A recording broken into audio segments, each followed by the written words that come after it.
What is... Okay. Are you our child? Is that what you're saying? That would be really weird considering... Okay. I was thinking that I was one of the reasons, but I guess if you want to adopt me. Oh, I mean, that's also fair. Yellow, what do you think? I mean, like, I'm not against it inherently.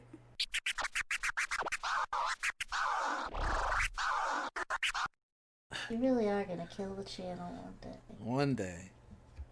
Okay. Looking Hi, Jelle. forward. Welcome. Hello. What am I saying? Hello, Zax. And we have another friend today. What the heck? Why don't I just get a hello? No. Okay. Hey, Yella. Hey, Bob is here. Okay. I mean, it's fair. It's usually for this, it's just Zax and I for these kinds of things. I watch the Lifetime movies too. Yeah, but not for the recordings. Not for the recordings, no. My history with Lifetime, can I just say real quick, my history with Lifetime is my mom used to watch Lifetime movies all the time, specifically while she was doing other things, and she would just kind of like half check in. And so I'd be in the other room playing Halo, or whatever, mostly Halo, and I'd listen to it, and I'd shout out what I thought the plot would be from the other room. Just based on what I was hearing. Like, she's gonna kill him! Like that, like, from the other room. I was just guessing. And my mom would be like, shush, don't spoil it! And then, of course, I'd be right, because these movies are so predictable. I think that's lovely that you mentioned it, because I have, in my notes, said a few times that I want to ask for you guys to guess where we're gonna go from Oh, good, good. Now, Lifetime has gotten less predictable over the years, so I may get these wrong. And this is this is one of the newer movies that, and I think this is actually one of the better ones because it was on the Lifetime Movie Club and they quickly took it back out. Ooh. That's something they like to do with the good ones. They like to make them rare gems. They kind of Disney vault it for some reason. I don't know how many people besides me are members of the Lifetime Movie Club, but there we go. It's actually, it might as well just be called the Zaxxers Movie Club. First one member. You know what? I need to look. I think it might still be in one of my boxes, but I don't know if I still have my Lifetime Movie Club official throw blanket, which I think is an amazing thing that exists when you join the club. What? If you pay annually, when you sign up for the Lifetime Movie Club, they send you a blanket. Huh. And it says Lifetime Movie Club on it. And I used it while I watched some movies. So, like, it was a very useful gift. That way, if anybody was watching you watch the movies from outside, they would have it advertised to them. Oh, maybe I should join Lifetime Movie Club. And see, that's just proper use of capitalism. Okay, enough suspense. We haven't done one in a while, if you guys have been keeping up with our uploads regularly, because I haven't found a good Lifetime movie in a while. I don't like to force it. But had family over and we were like, let's watch a Lifetime movie. And when the second that I saw this title, I was like, yes, just 1,000 times yes. And 5 minutes in, I hit up on the planning Discord and I said, Yella, I have what we've been looking for. And I was very intrigued. This is Fatherly Obsession. Okay. Oh boy. I mean, that is a very Lifetime movie title. Like, that's peak Lifetime movie right there. Yeah, but it's interesting that they've made the subject of the title a father. A manly figure instead of a womanly one. I wonder if it's a father who's doing the obsessing or the object. That is a very, very good question. What if it's both? Ooh. That sounds too complex for a real Lifetime movie. That's very fair. That's very true. They have very simple plots, relatively speaking. Yeah, I was about to say, like, relatively speaking, there's usually an obscene There's usually one through line, and that's kind of it. Yeah. I won't confirm anything that you said. Okay. But I will say, you guys have got your head in the game, and I like that. Heck yeah. So, okay. We open with sirens blaring, fire alarms blasting. People are running down the halls of an apartment. Yeah, that's a Lifetime movie. No one is practicing proper fire safety Why would they? measures. Yeah.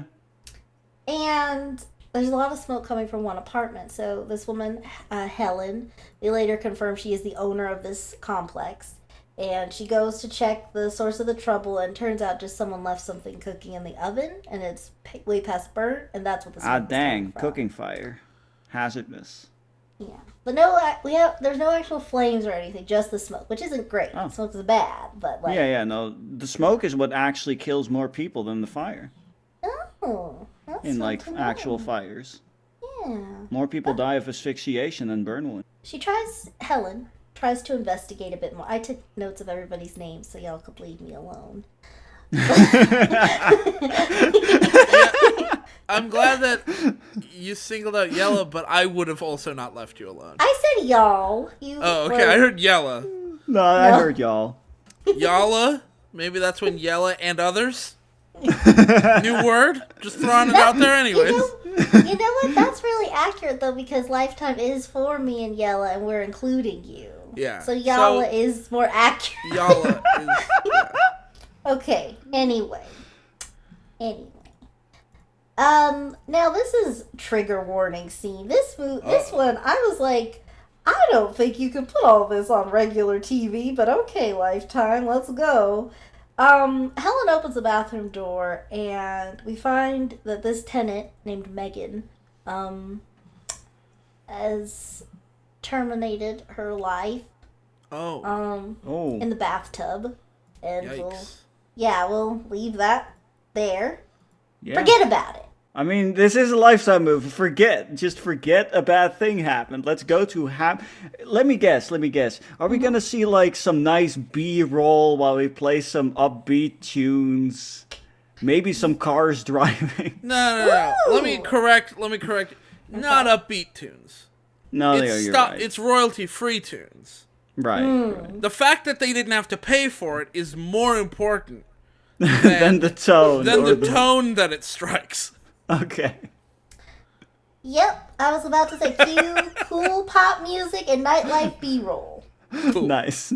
So we meet our protagonist. Her name is Alyssa. She's in a bedroom or whatever, and she has a cat.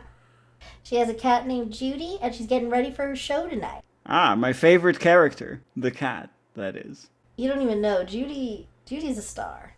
I'm excited now. Okay. Any thoughts on what Alyssa does for a living? I think I'm just gonna throw some ideas out there. She does some kind of job that's underappreciated. Specifically, maybe more something like a copywriter. She writes copy, or maybe she, I don't know. I said she's getting ready for a show tonight. Oh, a show. I'm sorry. Didn't cut all that. That's very important detail. Important she's getting ready for a show. What kind of show? I guess. Okay. Why is this assignment so hard for you? Let me get a try three. I missed the middle part of your question, and so I missed the key details. Okay. Let's try this again. Okay. So she's clearly not she's not a magician, because that's stupid. Why would she be a magician? She's doing a show. What kind of show would it be? I mean, I'm gonna... I think she's an instrumentalist. I was just gonna guess she's a singer. Yeah, see, like a singer would make sense, but I think they went with something like she plays the viola or something. I mean, the viola is a nice... And she's part of a quartet. The viola is a nice instrument. Yeah, like they're trying to be like, we're not doing a normal, like, whatever you expect. It's like slightly different, but it's also very generic, you know? So like, lots of people play the viola. Well, there's our guesses. That kind of thing. Okay. She is a stand-up comedian. Oh, that was gonna be my second guess, to be fair, but okay. Oh no! Oh god, no! I'm just realizing if she's a stand-up comedian, that means they're going to try to be funny. Oh no! Yeah, which brings me to my next thing. I was gonna tell you guys, is this funny? So wait till I'm done with this. What happens? Yeah, I'll let's, let you know. let's- Try to contain our laughs. Okay. Yeah. So she's doing her bit, and she's like, I don't know, she says something, but there's this guy in the audience, he's a heckler. Pretty much every time she says anything, he's like, yeah, whoop, yeah. And then he's... Is that even heckling? Well, she seems Yeah, to think so. whoop. So Okay. it's him, and he's sitting Trying to next to a heckle you woman. guys. And she stops him and she's like, "Sir, like, I know you're very excited to be receiving this attention from a woman, but, like, please, let us enjoy the show." He just sits down, him and his wife, we find out it's his wife. They look at each other, they laugh a bit, and, like, they're enjoying the show. He's just a very vocal man, I guess. And he keeps calling out answers to her jokes. And then Oh, at one that's point, annoying. Wait, hold on. So are the jokes in the form of questions, or is it just like... he's just like saying things like, "You know it, yeah, who can relate?" Ooh, like he's That's he's- not, you're not... he's right up front, and like he's just one of those guys that everybody went to school with. Nope. Is he Can drunk? somebody please remove that man? She brings up her online stalker, which we're gonna hear about a lot throughout this whole movie, and then she says, "Sir, are you him?" And then his wife gets a big laugh about that. Then she asks to see his phone. And, like, insists on it till he hands over his phone. And she takes the phone, she looks through it, and then she tells, like, I don't know, some guy in the back, like, "Hey, I just airdropped you something. Can you put it up for everybody to see?" Thoughts on what this picture is? Be a photo of his unmentionables? It's a vanity shot, I'll say, because it's head to toe. He's in like a speedo. He's looking like he's trying to look attractive, and then So she just insists on just taking his phone, and then he just hands it over. After enough pressuring, I guess.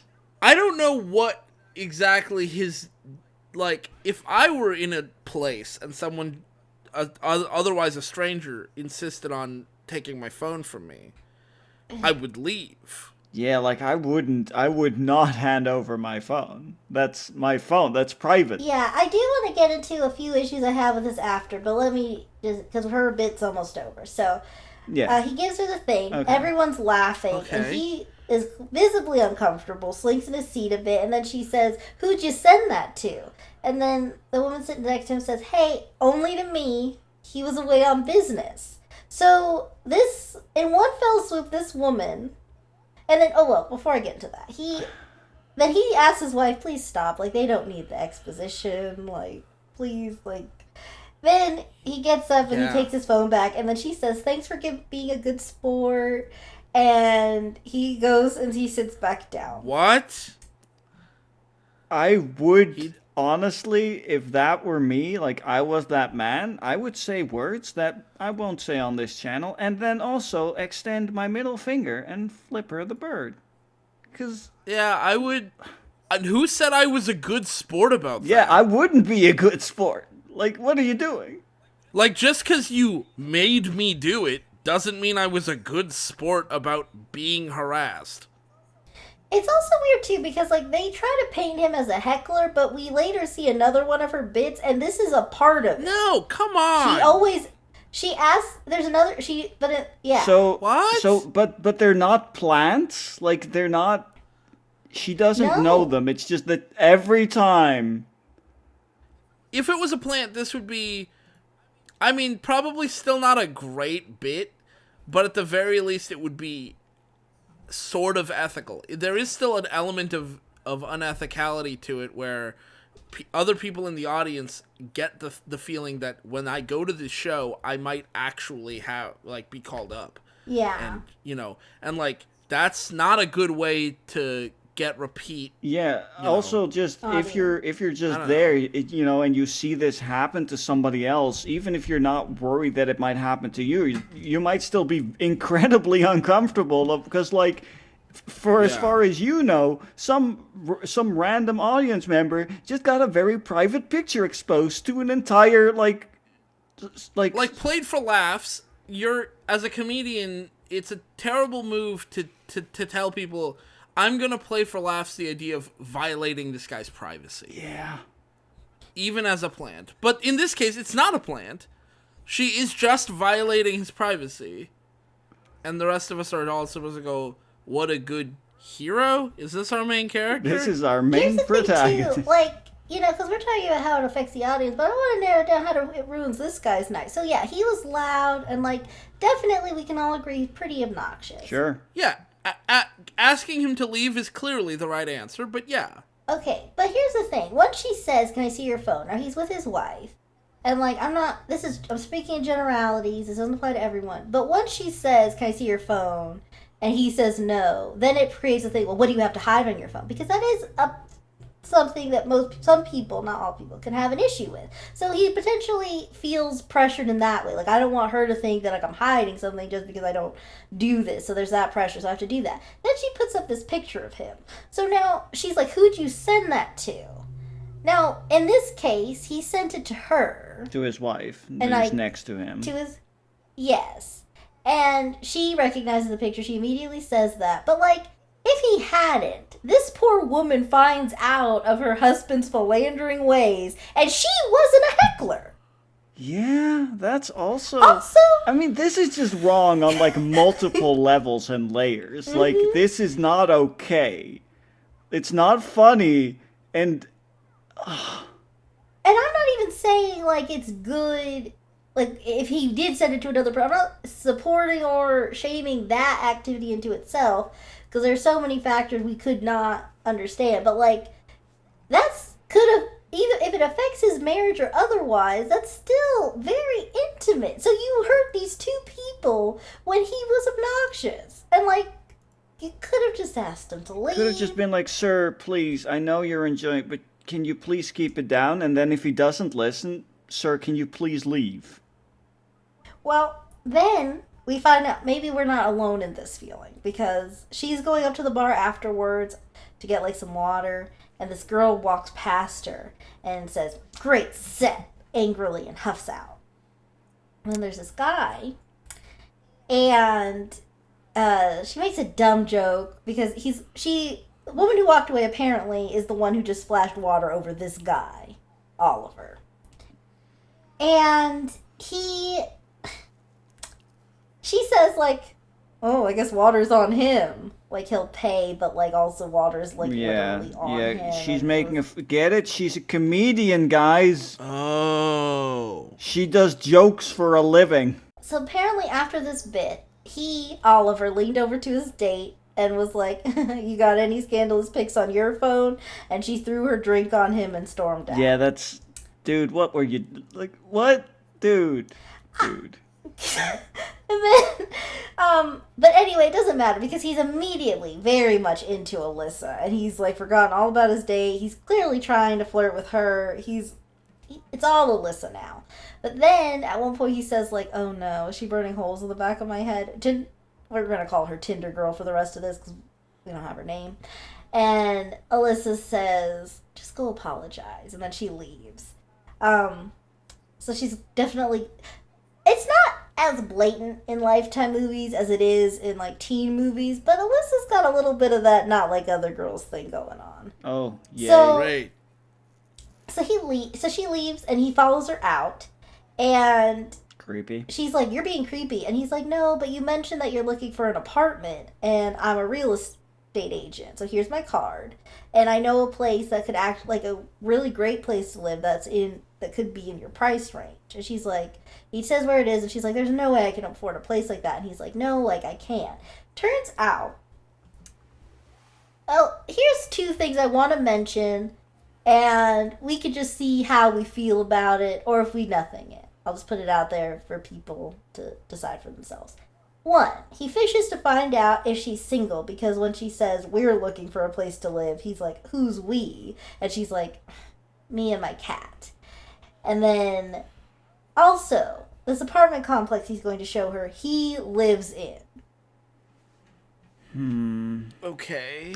Okay, the first point I want to say, that can just be taken as, like, because, you know, if she is with somebody and she, you know, he might need to know, okay, do you need an apartment for one or two? Like, do you need a slightly bigger apartment because you're gonna live there with somebody, maybe? Like, you can take it as that. But then that he also lives in that same complex does make it then a bit like, I don't know about this. Feels a bit weird. You know, that's kind of my general take on that. At the same time, though, when she goes, he has a rapport with the owner and the manager, and she ends up being offered the friends and family discount. So maybe it is because he lives there, he knows that that's on the table. Why is there a friends and family discount? We'll get there. Okay, so that night, she wasn't joking about the online stalker because, like, the doorknob of her apartment jingles, she gets immediately terrified and calls 911. Yeah, also that's a terrible joke if it were a joke. Yeah. So then, she calls 911, and then she sees it was just like this drunk guy. He's touched the wrong door on his way home. And then she's like, never mind, I'm sorry. And the 911 says, we've gotten multiple calls from this number. Are you sure? Are you okay? Are you in danger? And she just hangs up, and that's fine. She's scared. Are you kidding me? What? Well, she just says, like, no, I'm fine, sorry to bother you, and then hangs up again. But, like, and then I guess it's, like, kind of a slip. Huh? Clarify. Lady? Yeah, like... Because, like, they're getting multiple calls. They are the 911 dispatcher. They are calling and they're talking to you because they're not sure if you're actually in danger or not. You might be in danger. You might have a medical emergency. Do you need an ambulance? Be clear. So, whatever. Now it's time for the apartment showing. She immediately is looking around, and this place looks real nice. It's in L.A., people. It's in Los Angeles. Los Angeles. Los Angeles? Yeah. I can't believe... Los Angeles? I can't believe it's in Los Angeles. Yeah, whoa. I've never seen Los Angeles in real life. Or any of America. So we meet Helen from earlier. She's the owner of the complex. She dressed real nice. She's an older woman, looks polished, refined. And she's like, I am so sorry. I would love to go with you, but I can't. My brother Robert will go with you guys to see this apartment. Pleasure to meet you. Good day. I meet Robert. And they're going to go in the elevator, but she's like, no, sorry. Now, we learn about Alyssa from the get-go. She doesn't do elevators. She always takes the stairs. Claustrophobia? Yeah, it's not really outright stated the cause, but it has something to do with her online stalker. Okay. She just says, like, I don't like elevators. And, like, we don't get a flashback of anything ever happening to her in an elevator. Yeah, So, I mean... I don't know if that's... Yeah. Sure. Yeah. So, then he explains that this place is high security, and, like, he shows all these cameras that are all over the place. And just the apartment itself. And then Oliver was there, and he's like, you know, actually, like, I have another showing, so I've got to go too, but, like, you know, you guys talk and stuff, and, like, we'll regroup later. So now it's just Robert and Alyssa alone. And here's where we get a lot of information for the rest of the movie. We have reached the exposition zone. Potential reason why this apartment is hard to fill is because, as we remember from how the movie opened, someone died here. Right. Yeah, that would make that a bit tough, yeah. Right. Sure. So then she asked for more information on the tenant, which is weird because earlier he already expressed, like, it was basically, you know, like, that thing. Yeah. Then, so, and he says, well, I didn't really know, I wasn't that close with her. Okay. Which I thought was a weird thing for a super to say, but this is one thing about this apartment complex, the more we go. It's Cheers in this place. Everybody knows everybody. He knows everybody. And it's like... And then there is this one person that nobody knew. Yeah. So then he offers the friends and family discount because she reminds him of his daughter who's away at college. This is a luxury apartment that even with the murder cutting the price of the rent, she is broke. Yeah, but she gets a friends and family discount for no reason. I mean, there is a reason. It's just not a very good one. And like, at this point, they've been like begging her to live here. Oh, that's creepy. Yeah. Join So- us. When she moves One in, of us. One of us. One of us. when she moves in, Robert gives her a special thing with her key. There's this button on it that if anything goes down, she touches it, and the police are on their way. She She makes a dated life. She makes a dated life alert joke that even he didn't get that she had to explain. Well, get it. She's... What is her... Remind me, what is her job again? So also, Her job is to be funny for a living, right? Yes. yeah. He That's got why her- she... I mean, now we understand why she's broke, Bob.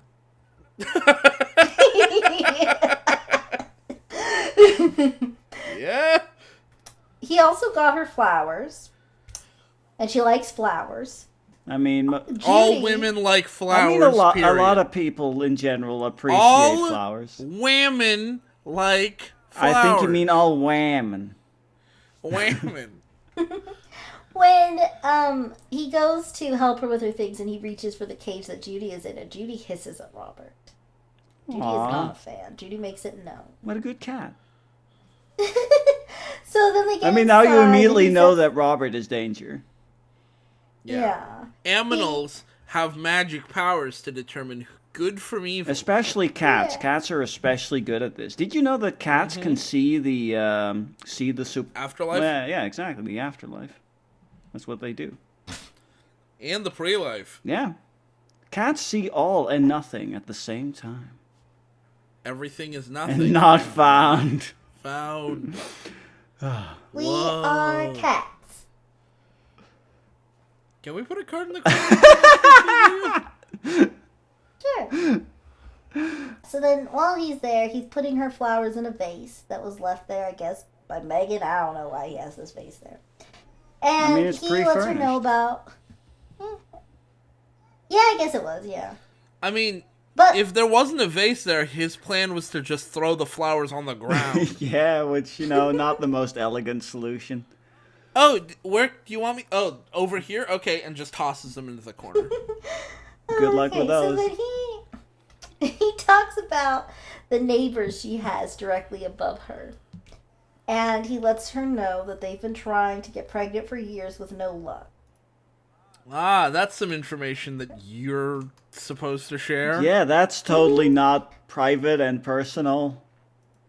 And this is enough for Alyssa to feel comfortable enough to open up to him about her stalker, and he assures her that nobody gets in or out without him or his sister knowing about it. And that if she needs anything, to just call. That's still so creepy. So we see one of the most amazing things that I have Is it, ever in fact, seen in a Lifetime amazeballs? movie. I'm posting it in muted. He has a Wii controller What? and VR glasses with like duct tape on the front. Oh. What is that? And he puts them on and he starts to watch her unpack. And they also do this equally amazing thing where they will show him watching her like a hologram in the room.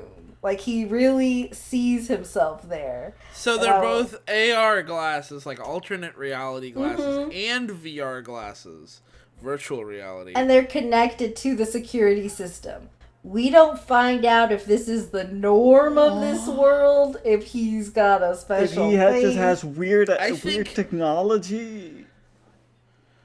I think the writers of this movie think that this is the norm of this world, the one we The live one in. that we can see and touch. They and think feel, this Where exists. technology exists. The other important thing I would like to note is that he watches her, and one important thing he learns from this is that she has a safe under her bed. He learns the code to it. Because he Okay. sees her do it. What's the code? Do you know? I didn't pay attention. Oh, Lil Z. We could have robbed her. Come on. Respect women. But I am not respect law. Yeah. So she I hope bumps the code is 1234. Although that would make it the same as the password on my luggage.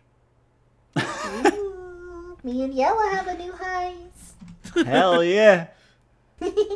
So she bumps into Oliver, and they both need to go grocery shopping, so they go together. She makes it clear that she's not looking for anything serious.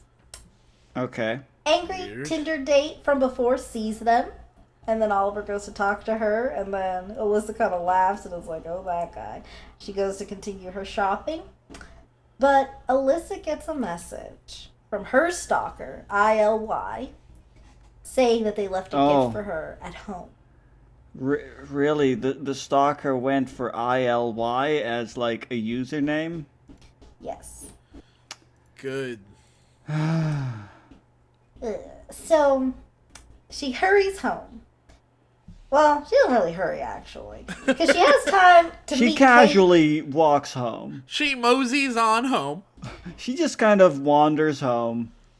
When she's going up the stairs, she sees Katie, that she was heard about. Katie's the one who's been trying for a baby. Okay. And she notices that Alyssa doesn't like tight spaces, and she also mentions that they're trying for a baby as she's smoking. But please don't tell her husband. You know, trying for a baby, you don't necessarily know immediately. So, like, maybe don't smoke. Yeah. Well, here's the thing. At this point, I was watching with my roomie and brother, and I suggested, it seems like she doesn't really want to have a baby. Okay, that's So- possible, yeah. So we were just kind of speculating, like, how's that gonna work? Is this all she's doing to stop it, or is there more to it?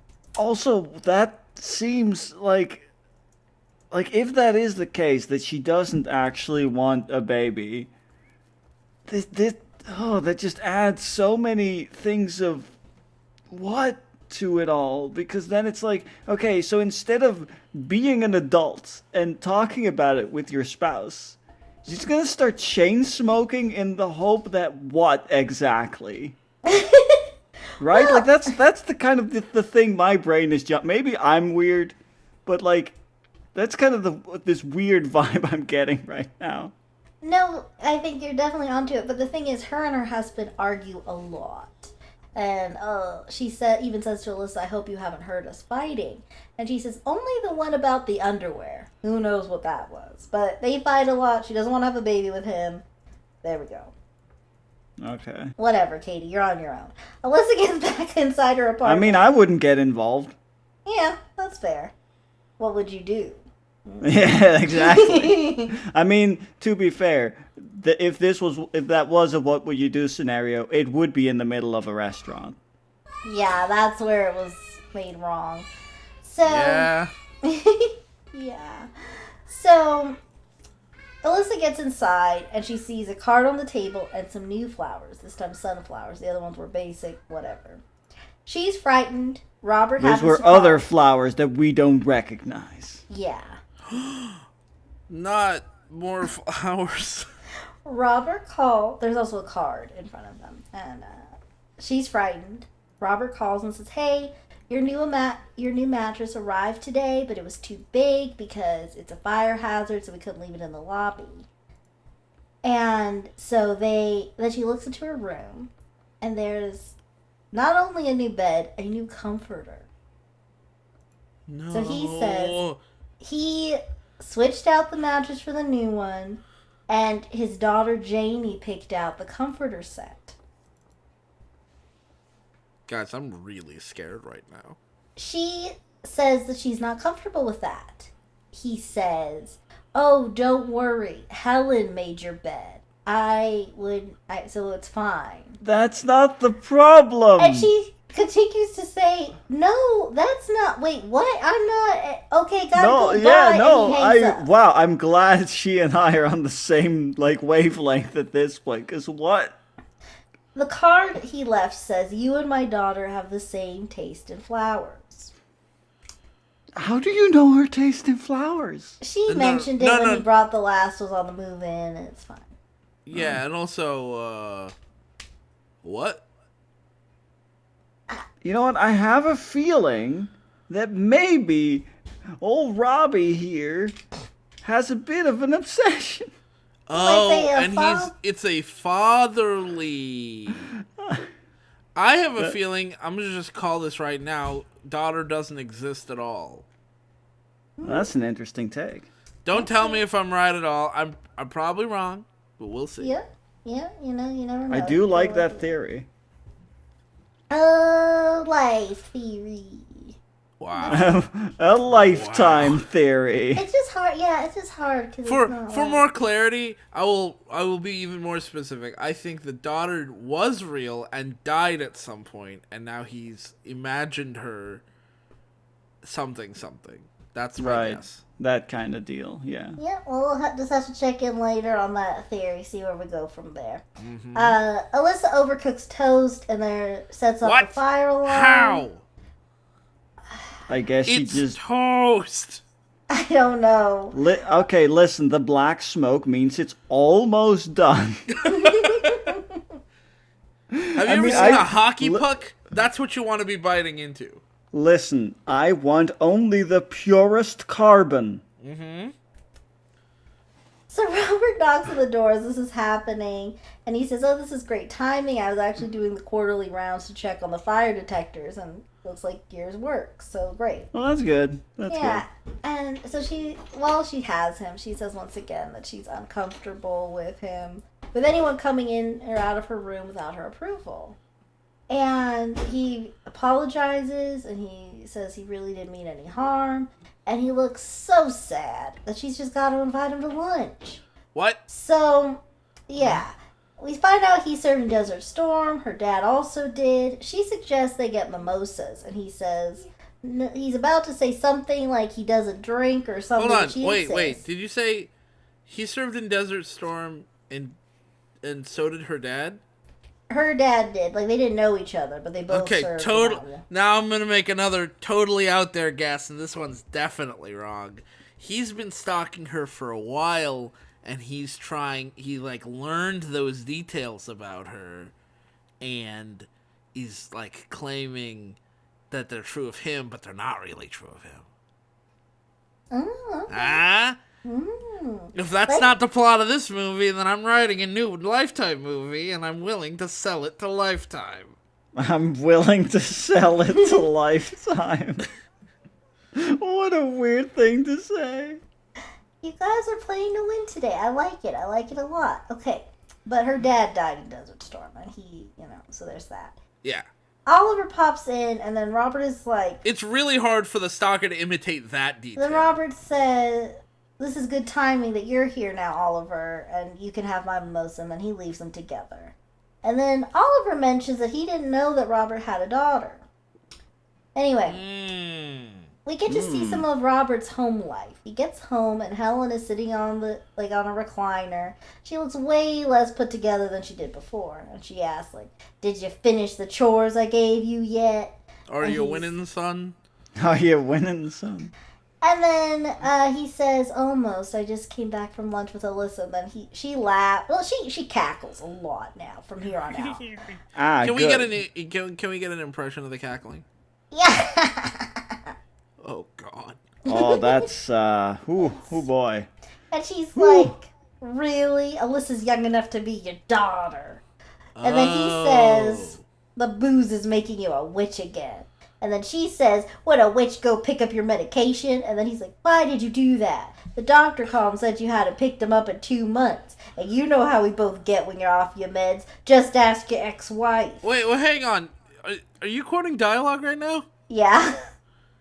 Read that last line again. We both know how you get when you're off your meds. Just ask your ex-wife. Okay, I think you said it incorrectly. You said we know how we both get. Oh. I was a little confused. Okay. Yeah, no, that is what you said. It's a little bit weird, but okay, that line makes more sense. Yeah, we both know how you get when you're off your meds. Just ask your ex-wife. He grumbles into his room with his meds, and he immediately throws throws the bottle at the wall, splatters him everywhere. Then he calls his daughter Janie. He gets her voicemail. He just lets her know she's excited for Thanksgiving and that she's going to love the new friend he's made. Then he VR stalks Alyssa some more, and we get those lovely glasses VR again. stalking? I mean, it was an online stalker. That man is incredibly online, hey. Oh. Just like our favorite TV show. Yeah. Turns out she brought Oliver home, and she's pouring some wine. And this is the lamest thing that I've ever seen. And I now think I've made a term for all of this. When it comes to Lifetime's attempt of showing a positive depiction of love and romance blooming in general, they go about, weird things happen, and I have decided to call it all Lifetime lunacy. Okay. I mean, I like the alliteration. Right? I think it's great. I'm really proud of that. So here's what happens. Now, she's already said, like, I'm not looking for anything serious. You're just a friend to me. I'm just moved here. There we go. He spills his wine on his shirt while she's not looking, so he could take it off. And then she looks at him and she's like, oh no. And he's like, what? What am I doing? What's the problem? I just don't want to wear a wet shirt. And they go back and forth about this. And, like, it's basically him trying to get her to say that the reason him being topless is a problem is because she finds him so good looking. Not harassment at all. Okay. Everything about this interaction sucks. Lifetime lunacy. Yeah. I think Lifetime. here's the thing, like, so Philosophy Tube has this video. I don't remember what the original video was about, but he uses an analogy about flirting, and then he kind of describes what flirting is, and I've seen that one. Yeah, and like his description of flirting basically, comes down to like part of it is you want to say something that's sort of suggestive, but with enough deniability that you can kind of pretend like you didn't, and then it's a game of trying to figure out who is going to say it first. Right. Also, Who's going to break cover first. That and kind of like the whole, like, making sure you are on the same page without outright stating what page you're on. Right. Yeah. And so, like, that's fine if you, like, I think a lot of times when we see things in movies that people go like, oh, that's creepy. A lot of times it is creepy because what we're seeing, we're neither party in the scenario. Mm-hmm. And it's being called out because those two people are flirting. But it's not really creepy, necessarily, because both people are, sort of consenting to have this flirtatious thing. But, like, the problem with Lifetime movies trying to do it is 90% of the time they don't even know how to flirt. Mm-hmm. They don't know how to write flirting at all. So it just comes across as dumb and bad. The only kind of flirting they get strangely right sometimes, and I will mention this in every single Lifetime movie video that we do, is when they have two women interact in any positive way. Because then it's immediately like, okay, you can literally see the romantic tension there. It's crazy. They don't mean to make that flirting. But anytime two women interact in a positive way in a Lifetime movie, they are flirting. They are flirting. It's just, every time. Yeah. Every time. The only thing I will say in this movie is that whenever we see Katie having her bad marriage or whatever, I could definitely see in a different movie just skewing completely. Like, let's forget about Robert. It just becomes about Alyssa taking Katie in and helping her leave the situation. Right. Yeah. Very easily. So you're not wrong with that. But anyway, while this is going on, Robert is VR yelling at Oliver to stay away from Alyssa. Helen comes yelling. I do enjoy that you're like, because the thing is, you said VR yelling, and I immediately got an image into my head that is probably completely correct. Yeah. It works. It works as a descriptor, and I love that. Thank you. I'm very happy about that. But here's the thing: before he put on the glasses, Helen announced that she was going out for a bit, and that's why he thought the coast was clear. And I think that's why he felt a little more comfortable getting so, loud. Helen didn't leave yet, I guess, at that point. Like, I guess she was getting ready to go.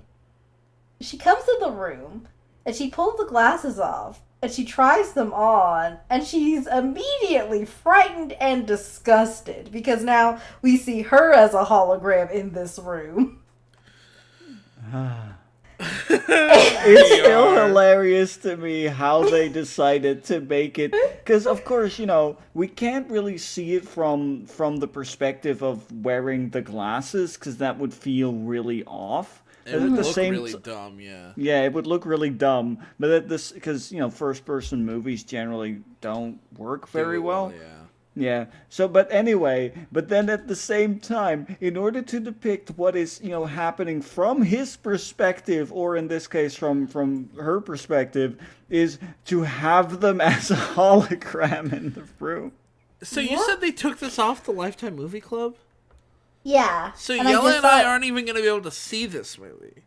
Oh, no, you can. I thought full upload on YouTube, so... Okay. Oh, that's great. Don't let anybody know. Don't ruin it for the rest of us. Shh. Nobody tell me. Please not till I edit the video. Then I don't care what happens to it. Okay. Great.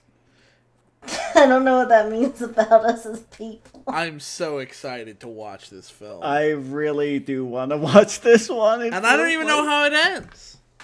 Okay. So... Helen goes to get her phone, because she's like, you really have lost it. And he comes out and he says, don't call Jane, don't do it. And then she turns around and she says, oh. Which to me means, she says, oh, I see now. She puts two and two together. And I didn't. What happened? I mean, I think it's that she Jane now... is the name of his daughter. Yeah, so she now gets that, okay, Robert's obsession with her is because Alyssa, yeah. Yeah, is that Alyssa resembles Jane, who is daughter of Robert. But they try to do a thing where... we haven't seen a Lifetime movie before. But they're still trying to keep it vague, like we don't really know what's going down. We don't know that every Lifetime movie is just the same. Is just the same. I mean, to be fair, one thing that is very different about this one is that usually men in Lifetime movies kind of only exist as props. This one has a personality. Is even a main character. He's the main antagonist. That's kind of weird, honestly. I mean, it's a little weird, but it is also sort of in line with the other smaller type of Lifetime movie. Evil men! Men are evil! Yeah, and I think there is, this narrative, though... That used to be the majority of Lifetime movies. Oh. And then that kind of dipped away to, because everybody noticed that that's what was happening. But it was literally, every time a man appeared on screen, if he had a name, he was evil. You're not wrong. Yeah. I think, but I will say though, one thing though that this sort of... I mean, let's give credit to Lifetime movies. They are. Named men are evil. Yeah, that's why I don't have a name. That's to ensure that I never, fall to the dark side, I guess. Yeah, that's why we always call you... Indeed. One thing I will say about the new era, before it was just Lifetime men are all evil and they're gonna hurt you. Mm-hmm. But they really do. At first, when you meet Robert, it's just he's this lonely weirdo. And then he immediately gets creepy. But I do think the fact that we immediately meet him as this guy who just... Because he's you remind me of my daughter. She's away at college. It's aw, you poor, pitiful guy. You big, sad boy. I think that is something that we don't see a lot of. Usually it's very clear, they have no redeeming anything. They're just a monster ready It's immediately you're immediately kind of... I mean, one other movie that I can think of where they kind of tried to, have you have, compassion or empathy or whatever you want to call it for like the villain was in which was it again, the one with the wedding and where you had where like the mom of like the Oh, bride. yeah. Mother-in-law or whatever. Psycho Yeah, mother-in-law. something mother-in-law where. Yeah. But the problem with that one was that right before we get to see how she kind of feels because she's not rich, she kind of feels like lesser than the mother-in-law of her daughter's like Right. future mother-in-law. That all then at the same time was heavily undercut by the fact that right before we actually get to the plot, we learn that she is an angel of death. Yeah, they really should have made Where that a it's like, flashback. I still yeah, they maintain really that. shouldn't have put that up front because that's immediately like, oh, okay, no sympathy for her. Yeah. So, okay. But now back to this scene. So, he's like, don't call Jane, don't do it. She says, oh, I see now. And then, well, that, I thought she was putting together, like, oh, he's having an episode, perhaps. Like, something's not right here. What's her next course of action? I mean, I've made my guesses. You yeah, take yeah, this one. no, that's fair. I mean, okay, so I'm first gonna say the normal human response, I think, would be to, well, probably contact. Well, I mean, it's kind of a delicate situation, so I wouldn't go into hard guns blazing, I guess. But at the very least, like inform Allison, like I keep saying Allison now, Alyssa, I do too. that that this is a thing that is known, and then take some sort of action to stop to get him to stop. Maybe also contact daughter if she, assuming that she is alive and exists and is in college, that hey, your dad's being kind of weird. I don't know. Do some like contacts. Let people know that this is a thing that is happening and that it should be stopped. Right. That is, but this is a Lifetime movie, so Right. probably just go and have a drink at a bar or something. I don't know. She just, okay. First of all, I do want to acknowledge your assessment of what a normal person could do. I think is spot on. And it's perfectly valid to think that in this Lifetime movie, she would just be like, ah, whatever, just leave it there. No, yeah, But- she doesn't. But the correct answer is she decides to aggressively antagonize this clearly unstable person. Okay. And says, I am. That's the other thing normal people would do. She says, I am gonna call Jane. Hello, Jane, this is your Aunt Helen, and your dad, and then before she can finish, he pushes her until she hits her head against the kitchen counter and falls to the floor. Here was a very strong missed opportunity. Remember I mentioned that she made a bad, dumb life alert joke? I thought we were gonna have payoff here, and that when she fell on the floor, he was gonna say, looks like you've fallen and can't get up.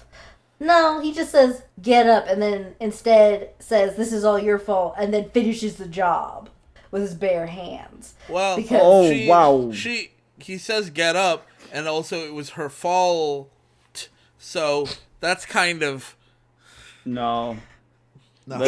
Okay, Bob, that is what we in the industry call a stretch. Yeah. So back to Oliver and Alyssa's dumb nonsense. She playfully kicked him out, and he's got a big smile on his face like, oh, I made some sort of progress there. And he's leaving, and he's still got his shirt off. And Robert passes by, and he demands that that he needs to stay away from Alyssa because she is a good girl. Yeah, that's true. What? Okay. Everything is turning up Alyssa. You know, she's got this great apartment, a little creepy, but it's fine. And she gets a call from the owner, and she can bartend a few nights a week, and also she'll get more stage time. So, like, she gets Oh. So she's getting, like, good, like, not great money, but things are looking up, yeah. So she's working all the time, and Robert breaks into her house, opens up her computer, and checks out her, I love this so much, her unique space account. YOU-NEEK space is the social media network.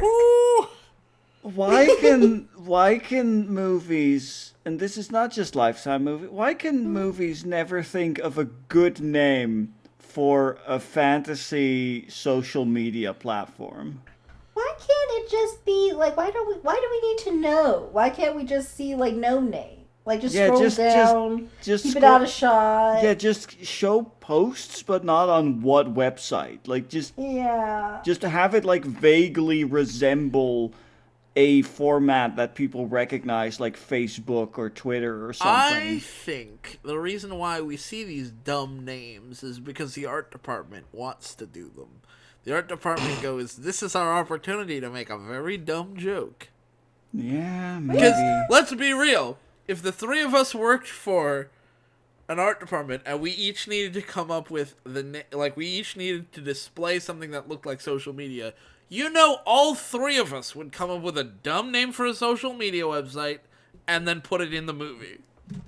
Yeah. All three of us would do it. And we would show each other and go, man, I can't believe this made it into the movie. And you'd be like, I know, it's crazy. What a dumb thing. What a great prank we just pulled. On our own employers. I mean, they were dumb enough to leave it in there. And they were dumb enough to hire us. Yeah. Yeah. So, here's the thing. You know, fair. She knows... Sorry, I'm using all sorts of pronouns today. Robert, knows her safe code from earlier. And he opens it up. He finds her gun that she owns. And he chuckles and waves it around. Now, enter our star. What kind of reaction is that to finding a gun in a safe? So he's looking at this gun like he doesn't know what a gun is. And Judy very politely saunters into the room and mews at him. And is like, looking very majestic as she does so. You don't live here. I don't like you. Please leave. He points Please, darling, I must insist that you vacate the premises. You stink like a butt. Just, if you look at her coat and, like, if you just see, like, it's very, she's got, like, a way about her. It's great. Yeah, very, very royal cat. But anyway, when Alyssa gets back home, turns out that her cat is missing. No! Oh, right, really quick. Alyssa and Katie had another conversation, and Katie said that Alyssa looks a lot like Megan, the last tenant who lived here, and Robert was close with her too, which is weird because he very specifically said that he was not close to her. No! And who could have seen that coming? Gee, it's not like that's a thing Lifetime movies do every time. Every time. And not one exception. Katie advises her to set up some clear boundaries with Robert, which, fine. But Robert is listening, because why wouldn't he be? He is. I mean, he's not the perfect stalker, but he is a stalker. Card in the corner. So Jody left through the back door, and Robert... So Jody left through the back door, and Alyssa's being, like, distressed about that. Next scene, I don't know where they are, if they're out front of the apartment complex, if they're down the street in town, and it's so easy to find each other, but Robert goes up to Katie in broad daylight, starts yelling at her and telling her that she needs to tell Alyssa that what she said was not true, and then to stay away from her. There is literally a dude in the background waiting for the bus to come while Robert is just yelling at this woman. I don't know if he was just actually waiting for the bus, but, like, passersby have no... no concern for this scene taking place at all. In the immortal words of that dude, not my problem. Yeah, no, exactly. Like, again, it's like a what would you do scenario of nobody would do anything. But here's the kicker. Here's even more incentive. If me yelling at you in broad daylight and nobody reacting wasn't frightening enough, I know things about you, Katie. I will tell your husband that not only are you fertile, you terminated your pregnancy. Oh, okay. So remember I mentioned earlier that she was smoky, she didn't want a baby. Okay. Lifetime decided to go this route instead of like, I don't know, secretly taking birth control. Or like a fun route. What would be Decided to go with a not fun route. I mean, Yeah. the fact that they, instead of going with she secretly used birth control, instead of going with that, which I feel would be the more sensible thing to do, It would honestly. certainly be a lot easier. Yeah, Mm-hmm. instead she just went for a secret. But here's the thing too.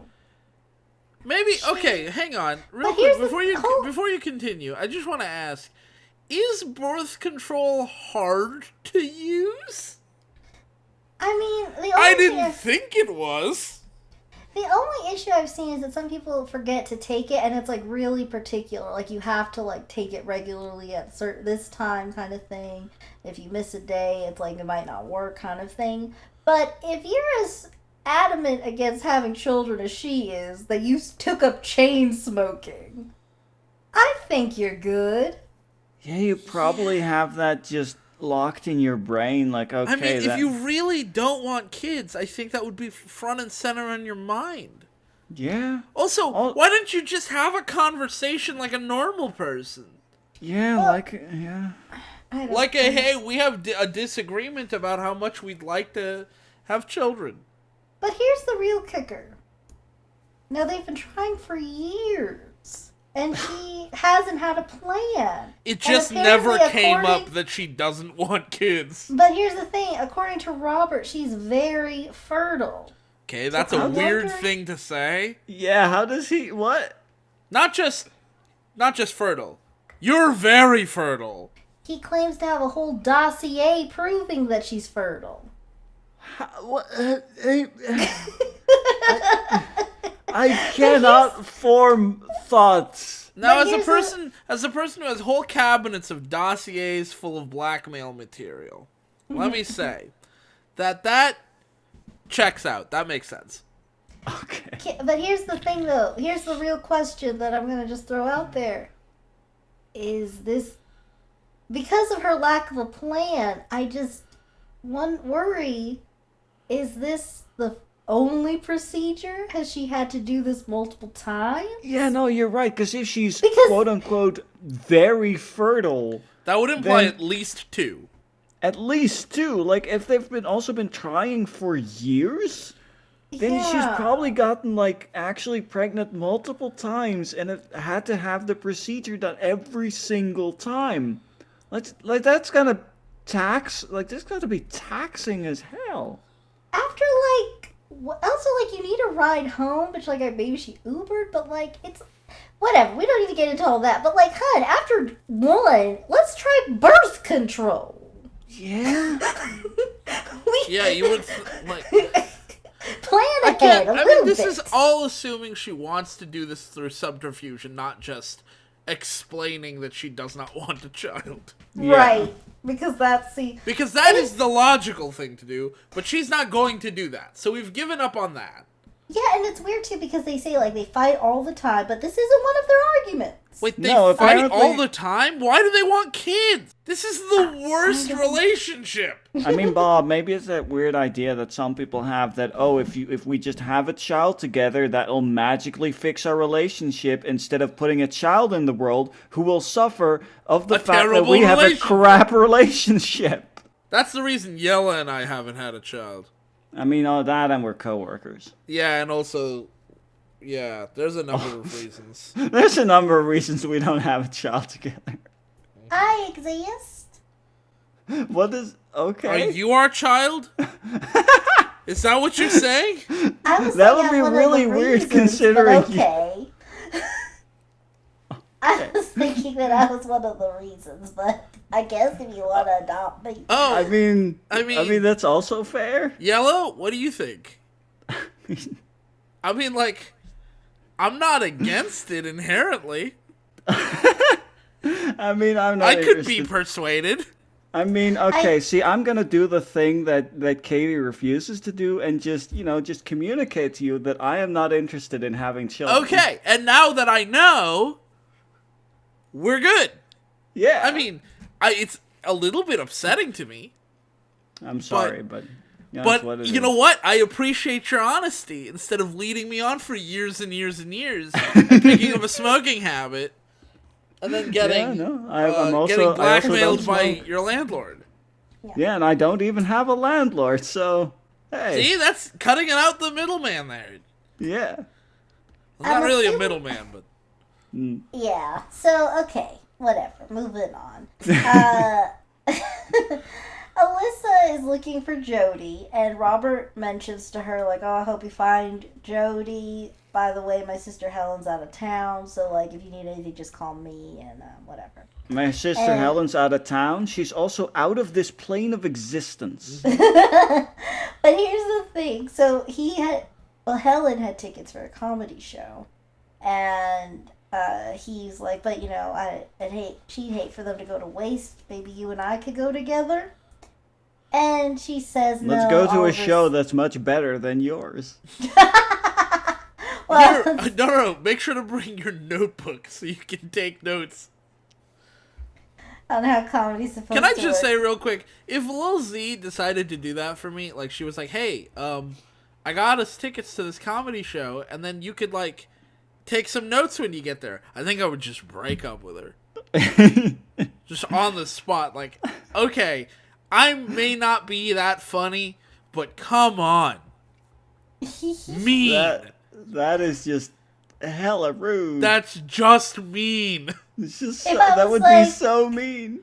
If I like playfully like elbowed you in the chest or the arm or whatever people do, and was like, You mean in the hip, because that's how high your elbows reach. Shut up. Anyway, so I elbow you in the side, and I go, hey, maybe you can learn a thing or two. You leaving me? No, I mean, not if you playfully do it. I'm saying, like, if you say, like, hey, I got us tickets, and then you very earnestly say, and you can take some notes and maybe learn something. Yeah. That's fair. Okay. Yeah.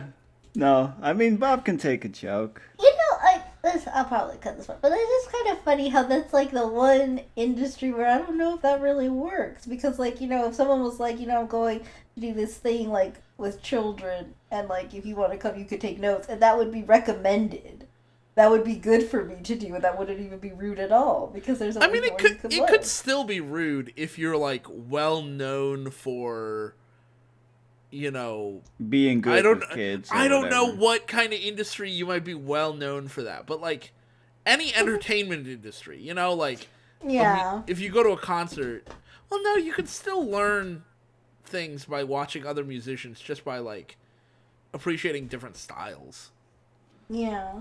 I mean, if I think where it would be if it's like for a genre, if it's like a concert that is in a genre that you're particularly good at and known for. Yeah. And it's like take notes. Whereas if you like, if you you're going instead, to something slightly different style, you'd go Yeah. to a rap concert, but you're a classically trained violinist. You might learn something there. But like, yeah, you might learn something about more. but if I'm a contemporary rapper music being or invited whatever. to another rap concert and being told I might learn something, I think I would Yeah. be accepted.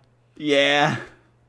Yeah, that's true. Because I don't- it's again still something you're voluntarily saying. You don't need to say that. You could also just say, "Let's go to a concert. I think you'll enjoy it." Yeah. Yeah, that's true. He invites her to the comedy show, and she says, "Oh, no, sorry, Oliver's going to help me look." And he says, "You're going with Oliver? He's not a great guy. You should stay away." And she says, "What? You're trying to, like, act like my dad or something. That's not cool. That's weird." And then she Ooh. leaves. Ah.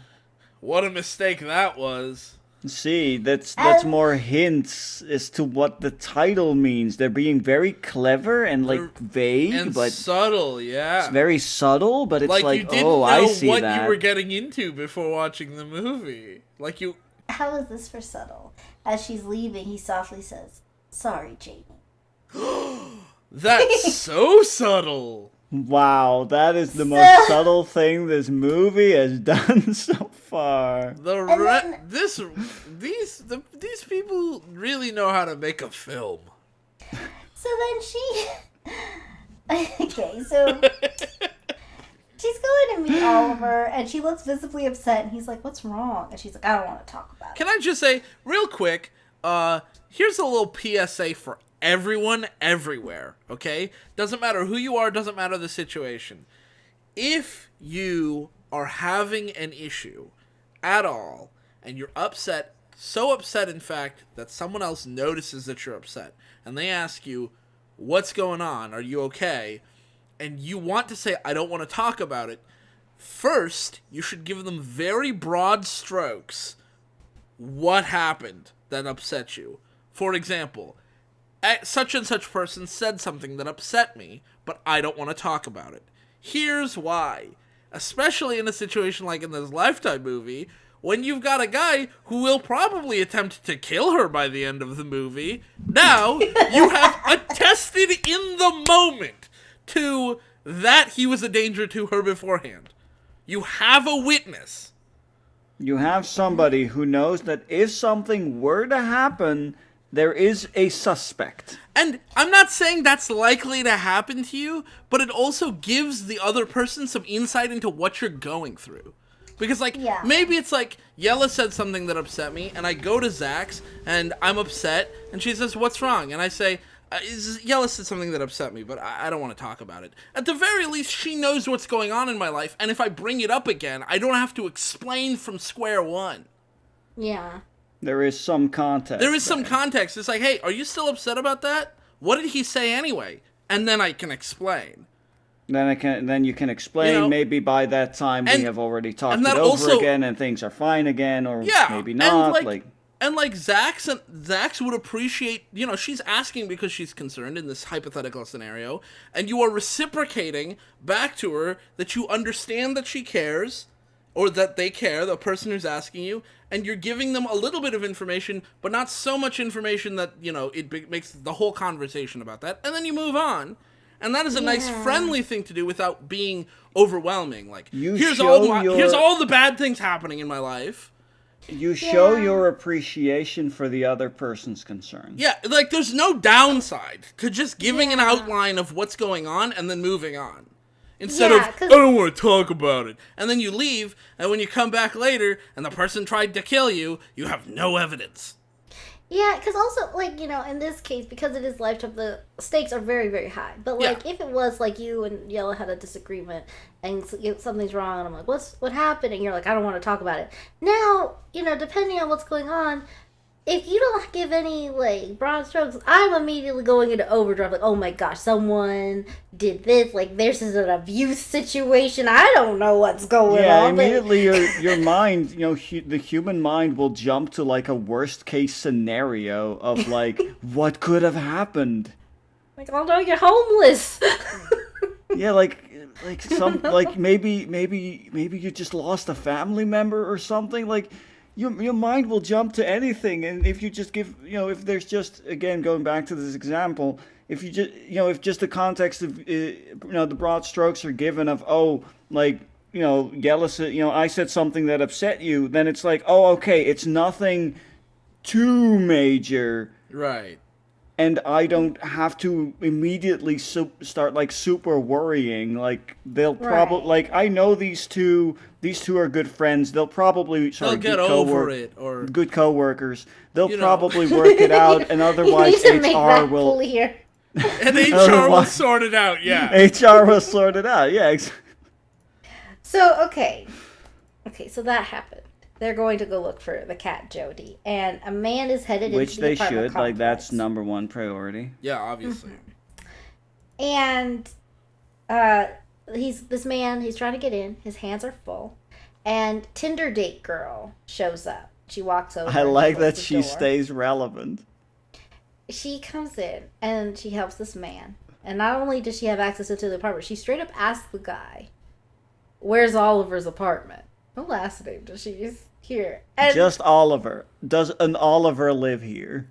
and she knows he lives here. She just wants to know which apartment is his. In which And- apartment lives the one Oliver that lives here?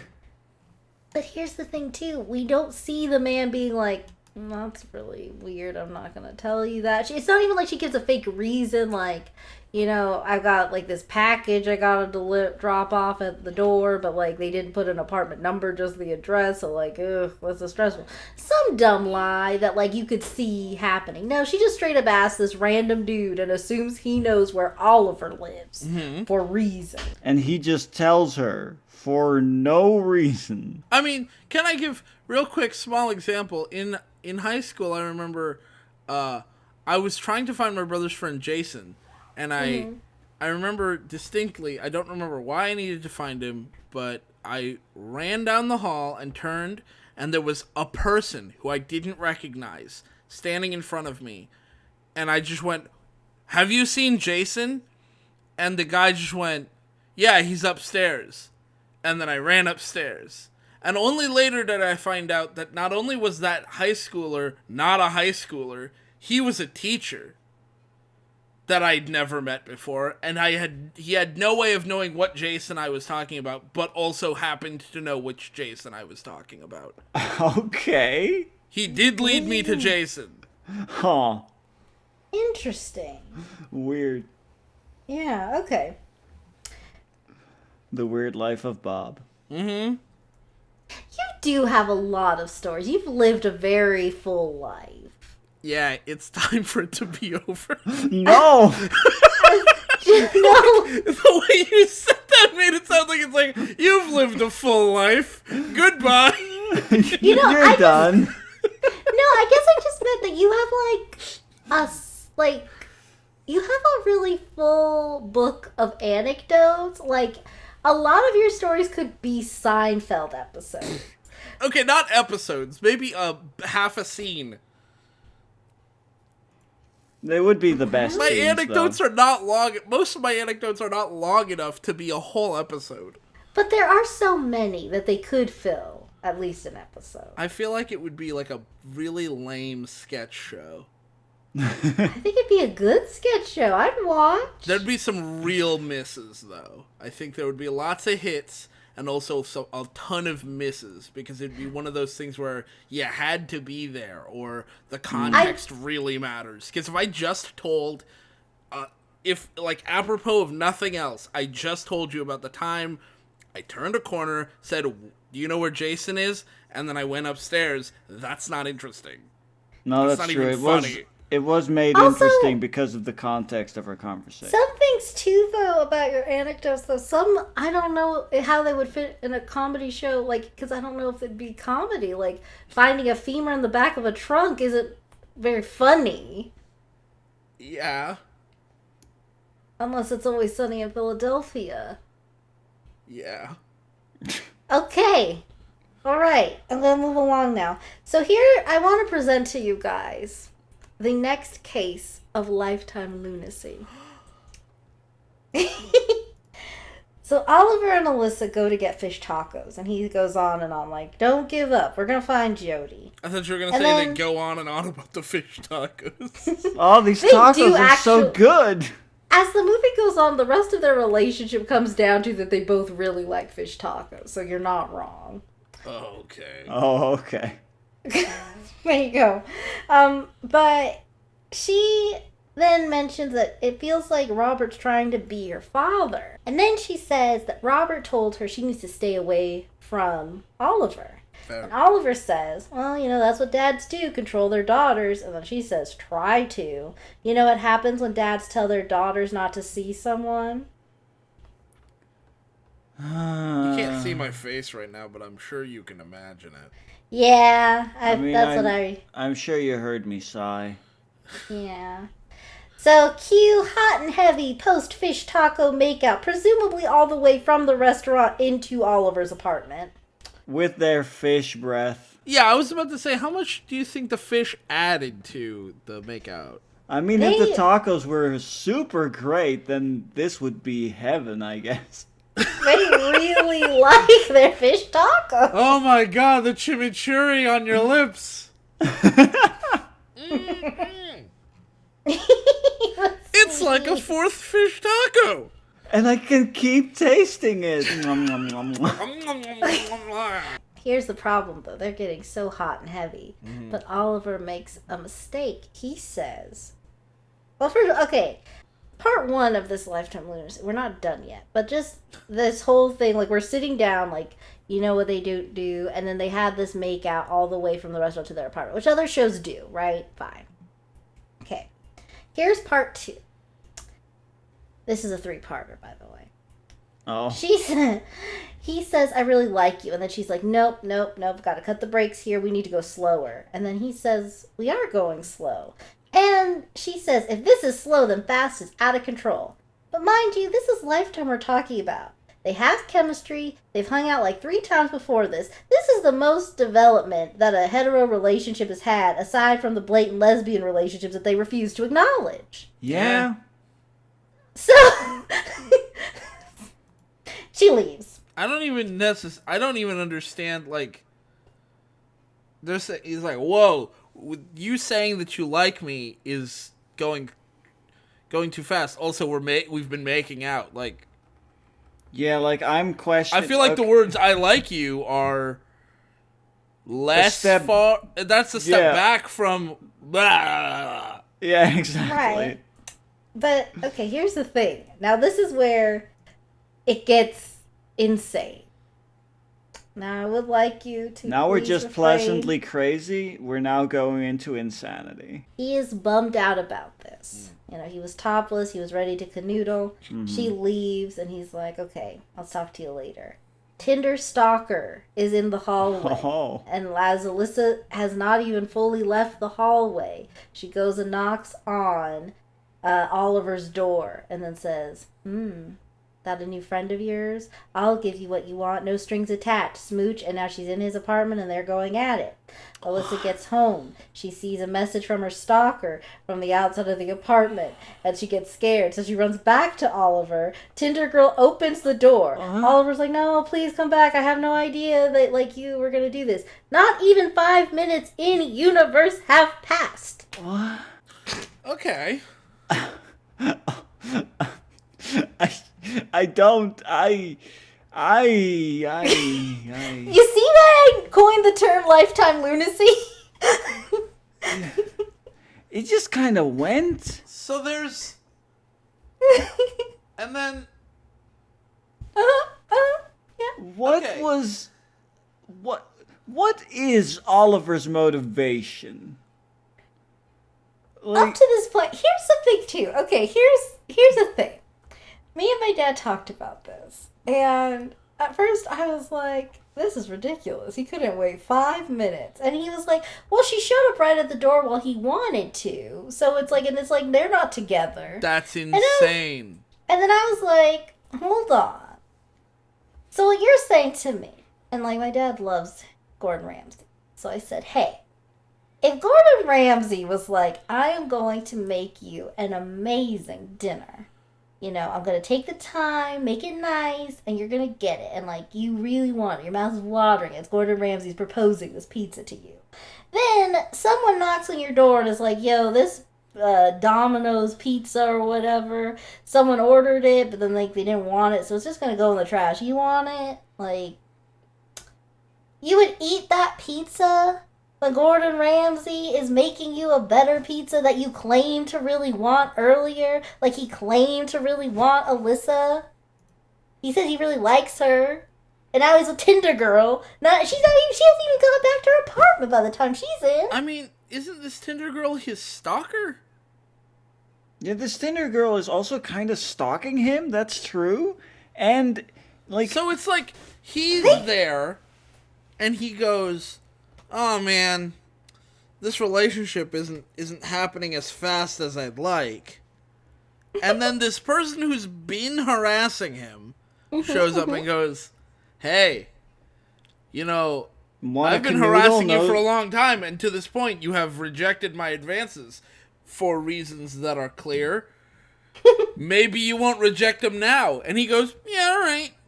Also, no strings attached. Just casual canoodling, because that is what you were interested in, right? It All he totally wanted was didn't- the strings. Yeah, like that's like that. That's how it came across to me, that he just really liked Alyssa and wanted something A lasting, relationship, maybe. yeah. Yeah. It just okay. it makes no sense. There's so many layers to why this doesn't make any sense. So Well, many. Here's our closure.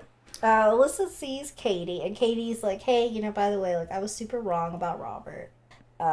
Like what I said about him. Like you don't need any boundaries." And then Alyssa's like, You don't need any boundaries. Boundaries are bad. like, I don't know.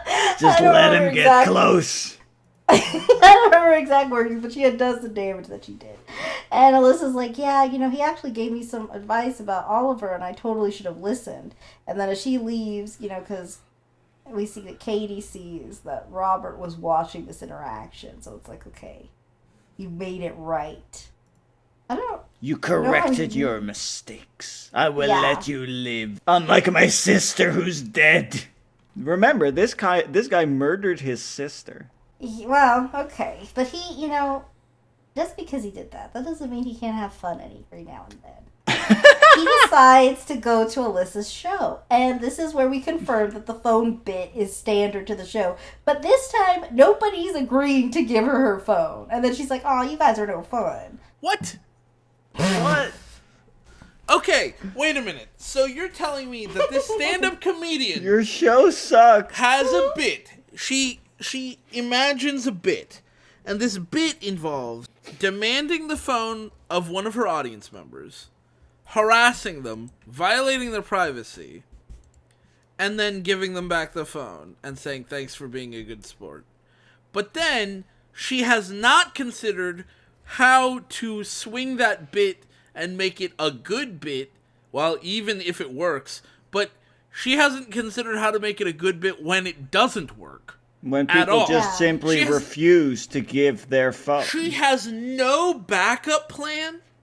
Well, there's more to the show, but like any stand-up comedian that interacts with the audience as part of their bit, which you see that in UK stand-up, sometimes, like, Yeah. you don't see it nearly as much in the US, but, like, Jimmy Carr will do stand-up, and then partway through the show, he'll, like, ask a question to the audience, and then somebody will respond to the question, and then he'll have a conversation with them, and then tell a couple jokes, based on what's going on in the conversation. He's kind of thinking on his feet, and, you get to see him like that. yeah. If no one responds, Jimmy Carr has an idea of where it's going. He knows what he's going to do if no one responds. It never happens because people came to a show to watch Jimmy Carr, but he knows that he needs to have that contingency just in case, because he's not stupid. Always have a backup plan. Well, she's just gonna have a shorter set tonight. So her set But- involves this dumb bit that's not funny, and she has no backup plan, and her Well, I mean- her backup plan is to go, "Oh, you guys aren't fun," which is just complaining about the audience. Which, Well, she does. hey. She does have jokes after this that I mean, So before that's you, just, I guess. before that, I do want to bring it back to, this is why she's broke. Yeah, Yeah, you're this right. is you're right. horrendous. So then she takes a poll and is like, "What is like the most acceptable age gap for a relationship?" I think someone says like 3 to 4 years at the most. Someone might say 7. And What? Then someone says 20. That's the oldest age gap you can have. I mean, for And two, she two, is now. sorry. I'm Oh. sorry. What? This is a comedy bit?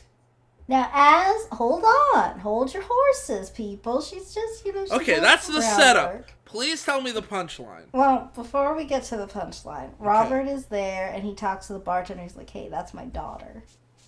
Oh my Oh! God, Robert. Oh, that's And what the then- movie's about! Hey, did you So- get it yet?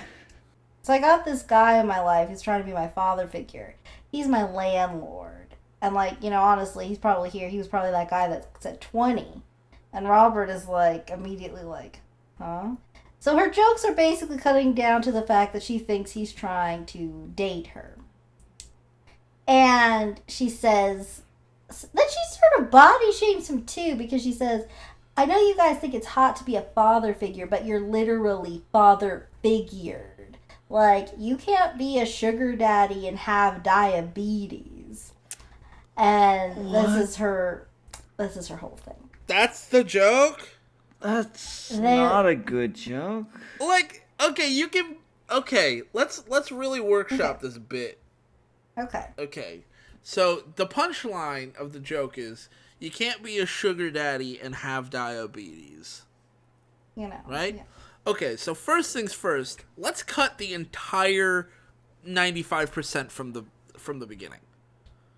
We don't need a poll of the audience. Age gap is not relevant. Like, none of that was an important. It wasn't central to the bit at all.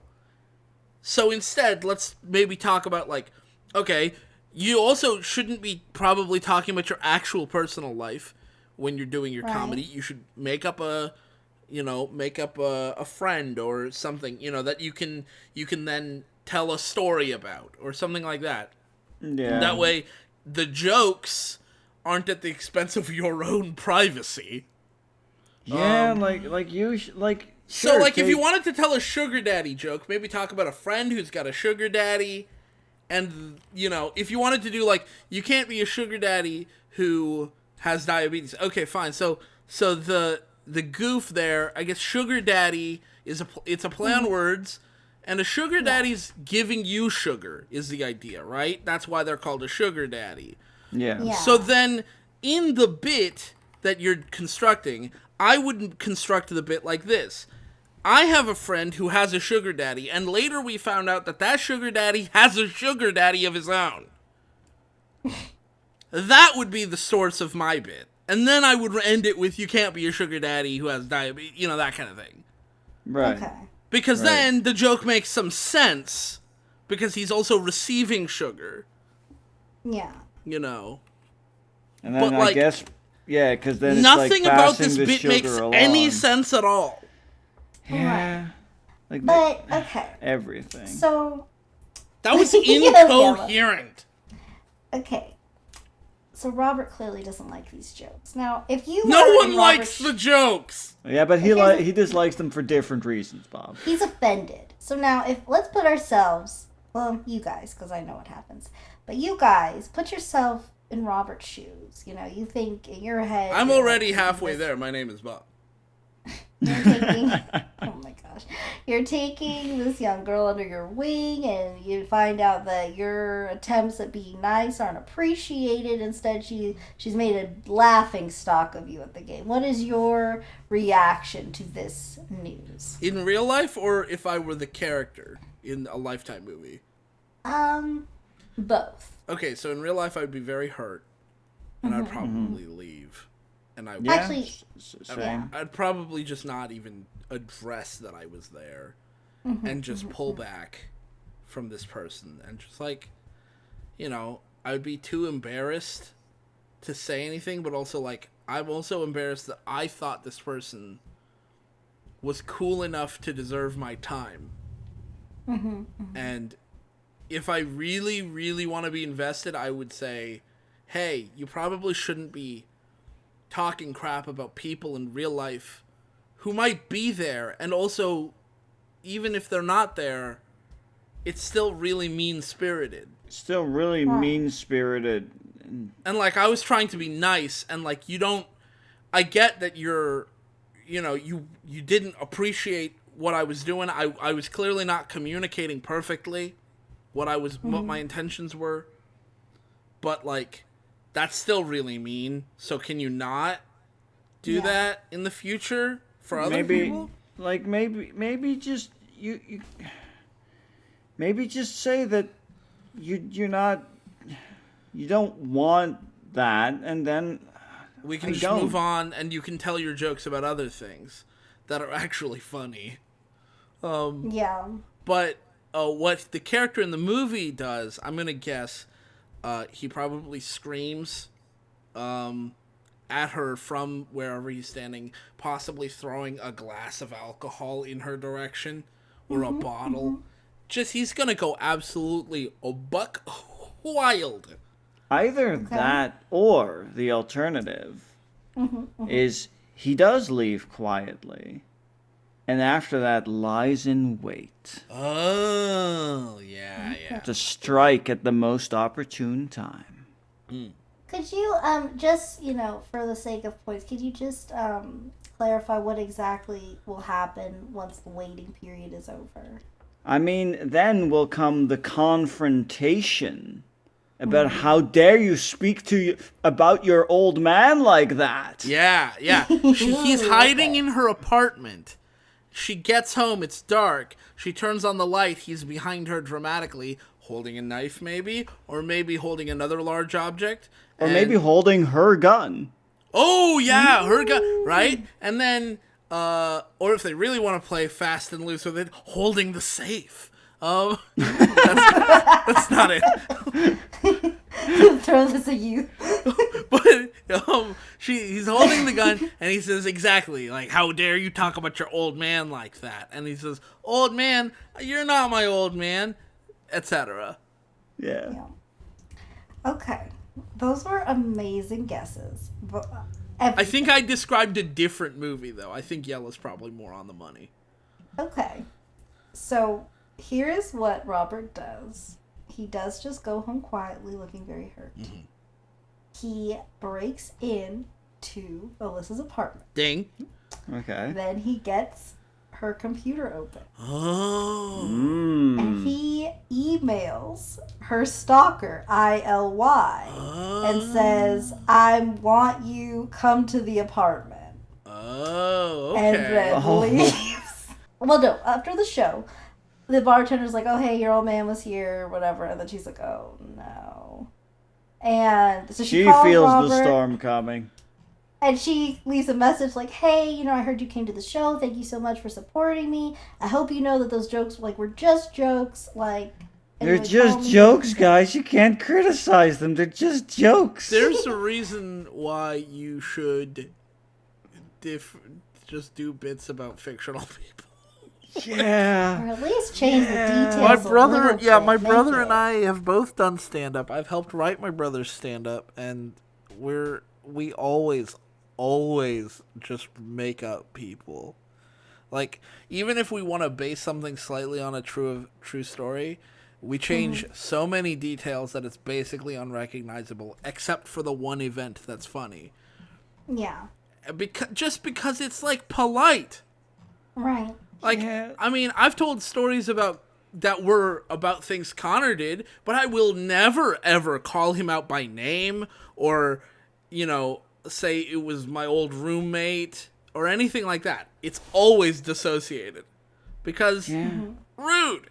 Anybody who knows me, they're going to go, oh, Connor really did that? And then it's like, now I'm just talking crap about my friend, who I ostensibly like. Yeah, that's why he's your friend. And then it's her defense of they're just jokes is also just one of those things where it's like, that doesn't mean that you can't hurt people. That doesn't mean that you can't say crappy things. Yeah. That's not a defense. That's not a justification. Yeah, that doesn't... Yeah, just because you didn't mean for something to happen, it still happened. Yeah, if you drive fast and you hit somebody with your car, just because you say, I had to get to work on time, doesn't mean you didn't hit them with the car. Yeah. Right. That is a description of the event. That doesn't mean it didn't have an impact. I was just in a hurry. Yes, and now somebody is seriously injured or dead. Yeah, same way. I was telling a joke. Yeah. A joke you that hurt hurt someone. Okay. Alyssa gets home. We find the stalker. It's been Tinder Girl all along. What? She slept with Oliver. Because, the first thing she says is, no, you're not. You were with Oliver. I only did that to show you that he's not good enough for you. He's lucky I didn't kill him. And then I'll say, this might be the first time I've ever heard of... Oh, wait, no. They're basically just making a lesbian seem evil. Never mind. That does fall in line with Lifetime's very, well... Their biases, let's say. Yeah, no, I see what you mean. Yeah. and then she's talking about how much she loves her, and Alyssa's scared, and Stalker Girl pulls out a knife. Now, while she's monologuing, Robert quietly breaks in. Somehow he knew this was going on, of course. I don't know how. I mean, he is the reason that she is there. Why doesn't Alyssa have 2 locks? No, it's fine. He breaks a vase over her head, and then Alyssa runs into his arms. You saved my life. That's so great. Never questions this at all. Ever. Throughout the whole movie. Never questions how he got in. I mean, to be fair, that's how we got together, Zax. You were just hanging out, you got attacked, and even though I live hours away from you, I still appeared at your door and beat up your attacker. And you never thought anything weird about it. And I helped.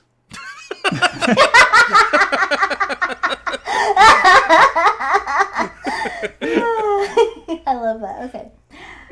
They talk to the cops, and like it comes up like, how did she get in? And it turns out Alyssa had been leaving her balcony open for Jody to come back in. What? The cops like, well, don't beat yourself up too much. Hold it in, Bob. Hold it in. Don't beat yourself up too much, but it's a good idea to keep your doors locked. Okay, bye.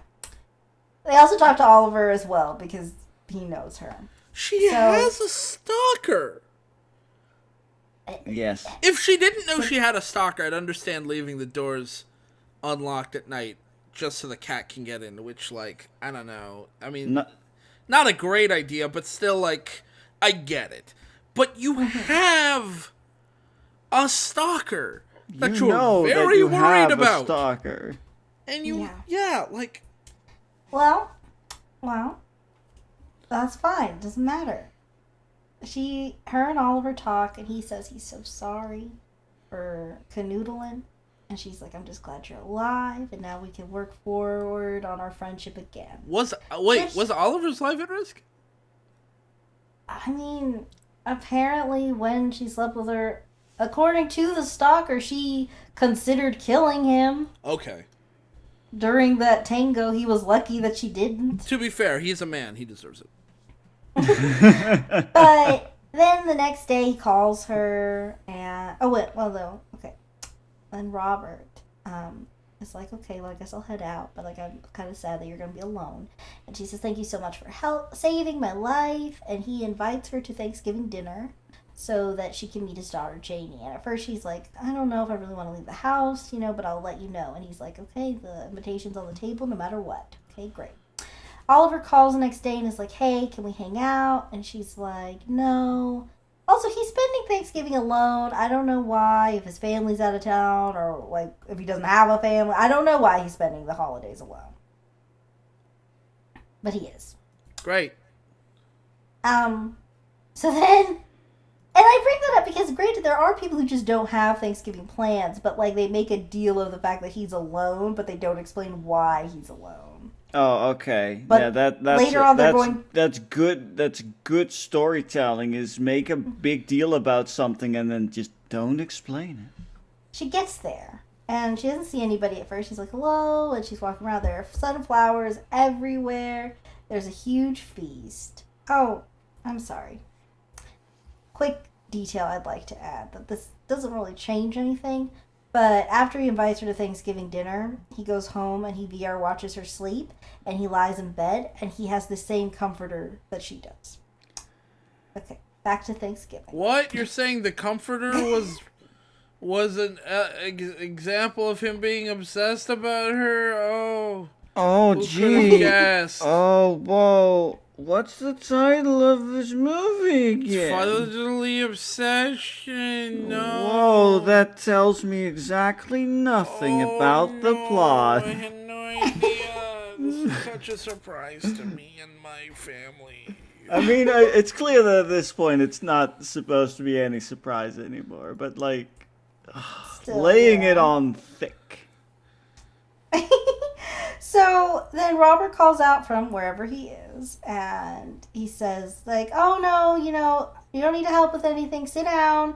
You gotta try the wine. And so she sits down. She helps herself to a glass. He comes out and he's like, oh my gosh, the cake you made, it looks amazing. He kisses her forehead, and she's like, that's kind of weird. And so she starts asking, like, where is everyone? Turns out it's just gonna be the two of them. Helen is staying with the Nana. And he's In the finds- grave. In heaven or hell. She finds In hell. she pokes some holes in the story because, like, Helen left to go take care of their grandma who Oh, hell in. That's where she is. Oh. because she's a witch who bought my medicine from the store. So then Janie also can't come because, wouldn't you know it, her flight was canceled. Huh. And at Weird this point in coinky-dink. After this explanation that she was really weird about, Robert starts slipping and calling Alyssa Janie pretty much from here on out. He sometimes corrects himself. This one time he does.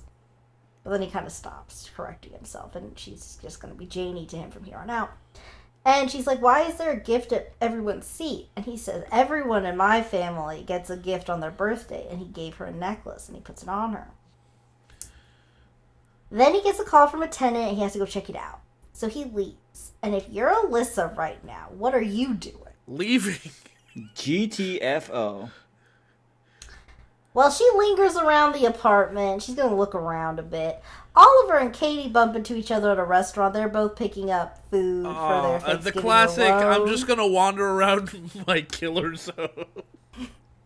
Yeah. Katie. Also, I guess If there's I- just no explanation of whatever happened after getting knocked out by a Voss to I get. We Tinder just stalker assume girl. she's.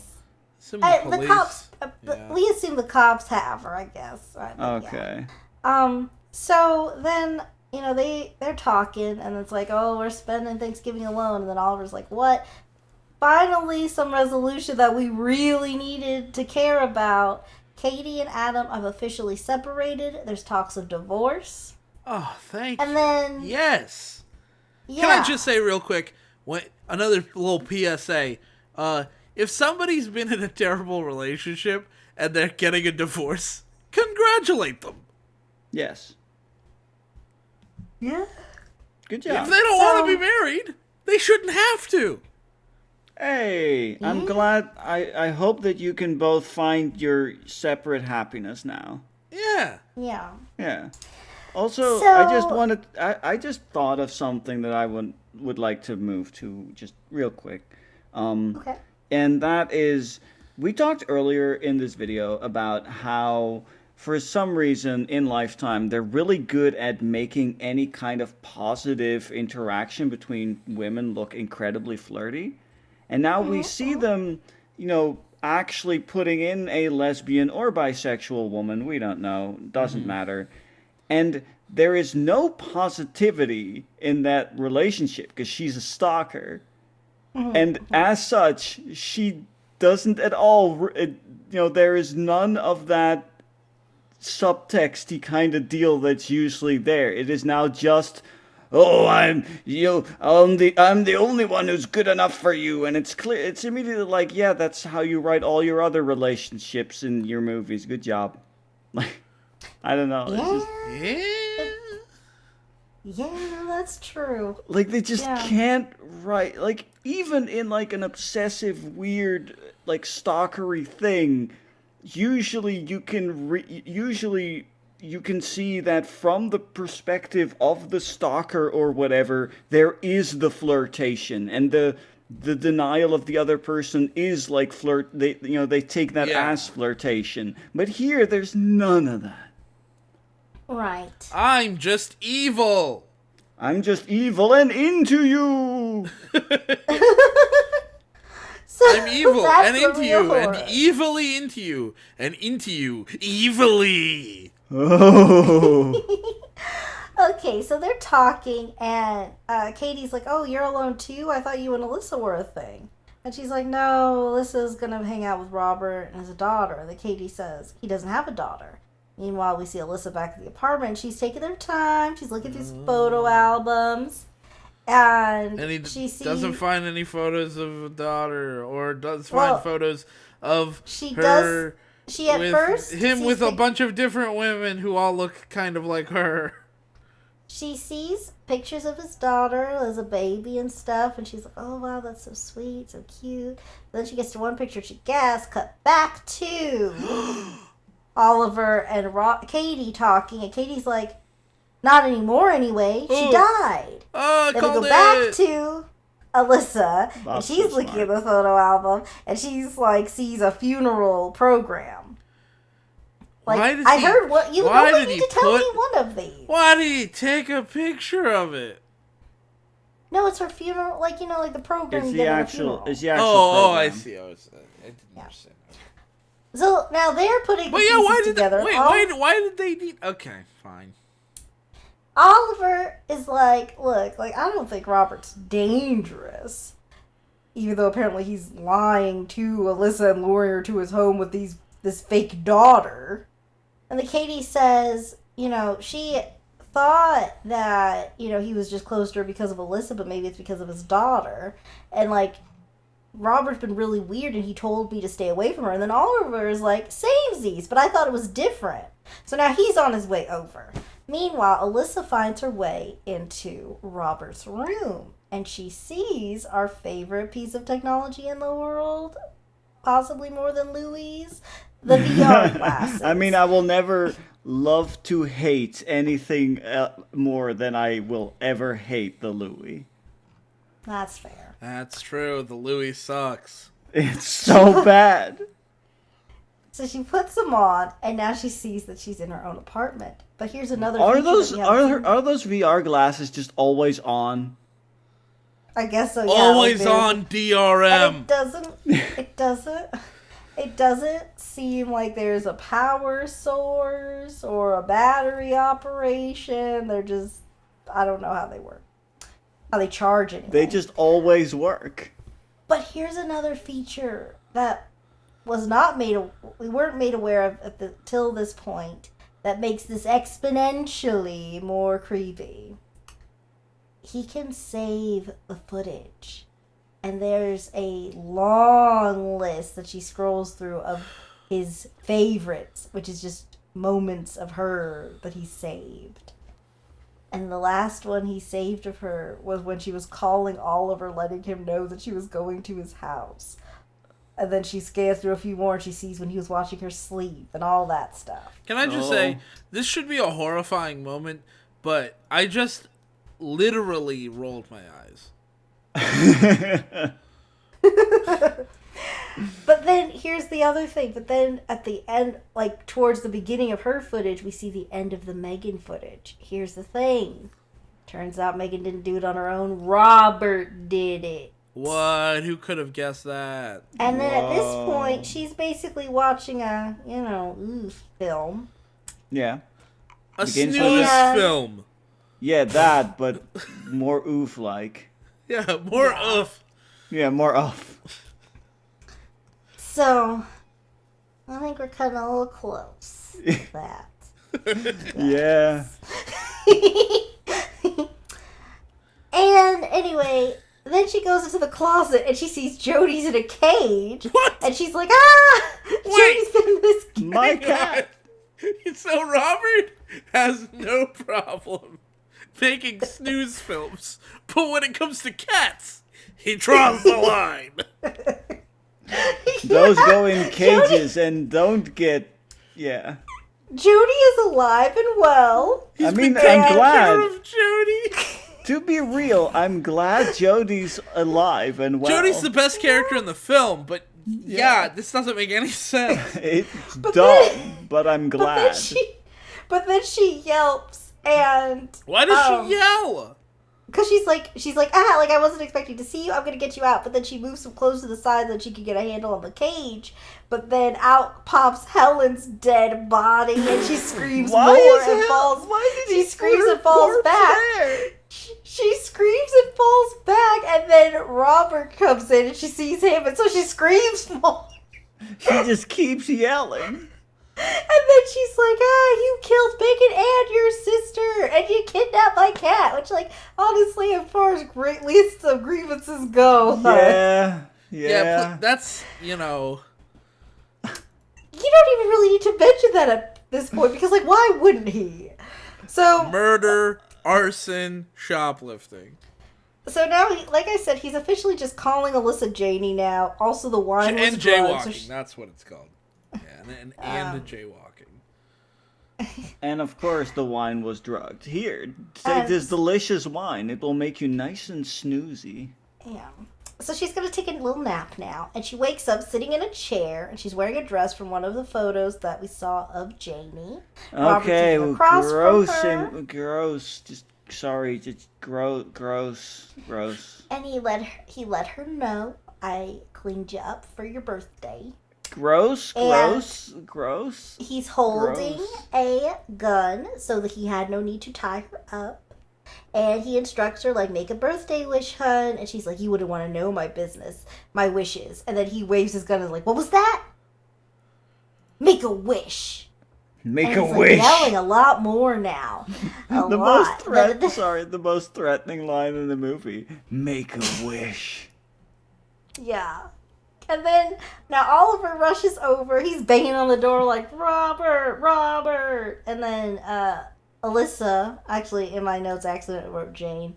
But Alyssa I'm glad that you're saying that. I'm glad that you're admitting to it. That's amazing. I appreciate that so much. So, whatever face, she runs for the little key thing that Robert showed her at the beginning of the movie.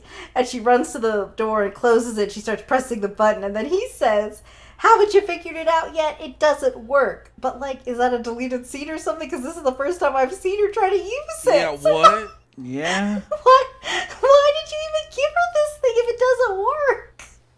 She could just have as easily tried to grab your phone. She wouldn't have wasted her time with that thing. I don't know. It's weird that he's like, did you figure it out? It doesn't work. Like, why would she figure it out now? She just pressed the button. It's not like they're going to teleport to the room. They need time to get there. Yeah. I don't know what. That's so weird.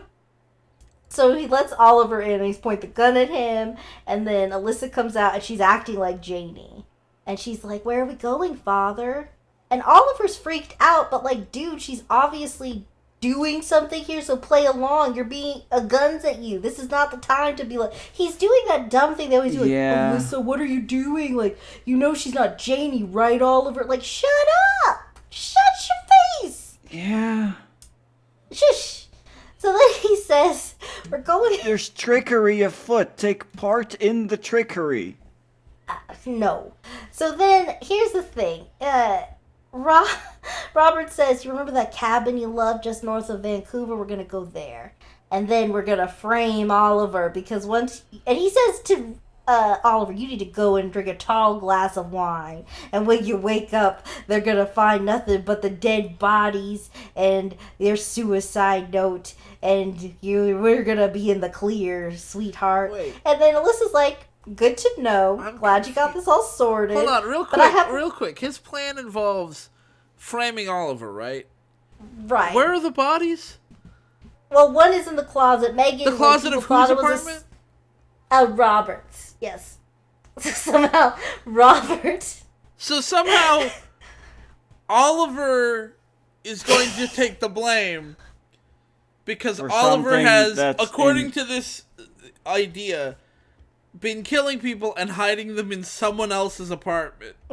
Yes. Yes. And Robert has not noticed and is also missing mysteriously. Yes. Yes. So.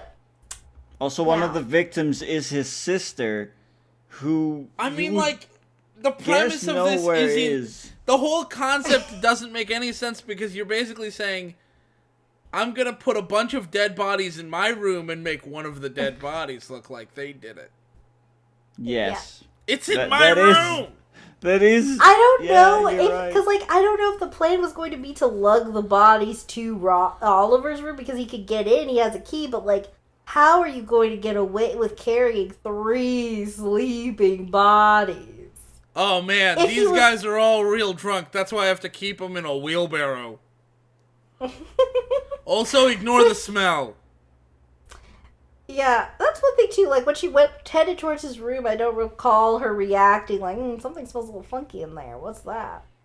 But here's the thing. So Alyssa, she's still playing Janie, and she's like, "Daddy, that's a great plan. You know, you really think outside the box with that." I have a question. You're really thinking Why outside did you the kill? Why did you kill Megan? Any guesses on why Megan had to go? Just one guess is fine. I'm assuming she figured it out. Okay. Or, you said one guess was fine, but I'm going to give you a second one for free. What a bargain. Yeah, I think maybe Megan said something like she was like, "Oh, that's not my favorite kind of flower. This is, something like that, right?" And then that was it. That just like, triggers okay. the murderous rampage. Okay. Well, here's what happened. Megan fell in love with him. Her thoughts were impure, and she had to go. Oh. So because it's this old I'm sorry, man, what? Because it's this grown man trying to be a father figure to a young girl who's in vulnerable situations, as is known to happen, Megan confused those feelings. And instead of just being like, "No, I see you as my daughter, not as a lover," and she would have been hurt, but he could have kept her and they could have moved forward and continued the relationship that he wants to have. No. He killed her. End this permanently. Mm-hmm. Which, I'm just gonna go out on a limb here and say that most likely his idea of her thoughts being impure was probably all in his head. Just I wish it was nuanced enough than that. I wouldn't even be surprised. If that was the case, but they don't clarify that at all. We only have him to go off of. No one else was really even close with Megan but him. So, and I'm kind of inclined to think maybe she did because it's like Maybe. kind of especially if she was like nobody questioned. I mean, not that anyone really would, but like nobody questioned the events of the beginning of the movie. right. So, it doesn't seem like she was probably in the best place, and that's the kind of vulnerable person who would fall in love With somebody with who shows someone like some Robert. positive, yeah. So that's not Guys, even I'm that starting unusual. to think this may not be a very good movie. Gee, Well, okay, you know what? We're almost at the end of the movie, and if you're only thinking that now, then that's pretty good for Lifetime. fair. So then she's as a thing, and she's like, "I really like the necklace you gave me," but he gets distracted because he notices that she isn't wearing it. Then she goes right here, and it gives Oliver the chance to tackle him. But here's something weird. Here's my problem. So Oliver taps the floor, and Alyssa slides the gun to him. But we know that she knows how to use a gun because she owns one. Yeah. Why couldn't Hey, she shoot it? Real talk, there are a lot of gun owners who don't know how to use a gun. Yeah. Okay, but why did Oliver need to save the day? He's already wrestling the guy. Why couldn't this be a team effort? Yeah, Why that can't is Alyssa kind of a- become that her is- own It hero? is the man's place in the household to fire the weapon. Oh, okay. Yeah, that's just classical values. Uh-huh. Well, he's... Sorry, just the line. Makes It no is the sense. man's. It's the man's place to fire the gun Yeah. in the household. So, we don't even really linger on his dead body too much, just long enough to know he's probably dead. Now we're 3 months later. Indeed. Oliver and Alyssa are a couple, and they're gonna go for fish tacos, but she stops as she sees this couple walking by, and she sees Robert and Tinder Girl walking together, but then it turns out it's just some other couple. And so, like, the flashbacks still haunt her, and then Oliver's just like, you okay? And then she's like, yeah, I'm fine. And then they go for tacos, and it doesn't seem like she's going to pursue any treatment or anything to work through the many issues she has after this experience of the ones before. Hey. So, movie over. Zax, really, who has ever needed, like, psychological help after experiencing intense trauma and probably suffering from PTSD? Please. You're right. There are 3 words I have for those people, and it seems like she's internalized them. Get over it. Yeah. Yeah. She has totally internalized it, and she's A-okay. A-okay. She won't let it define her. So, and by that I mean she won't seek treatment. She won't seek help. She won't actually deal with the trauma. She's strong enough to not need any help. Oh, that's just a time bomb waiting Because to go off. she's not going to let it define her. Time bomb right there. Heard someone say that the other day, and it really, really ticked me off. Oh, I can fully understand that.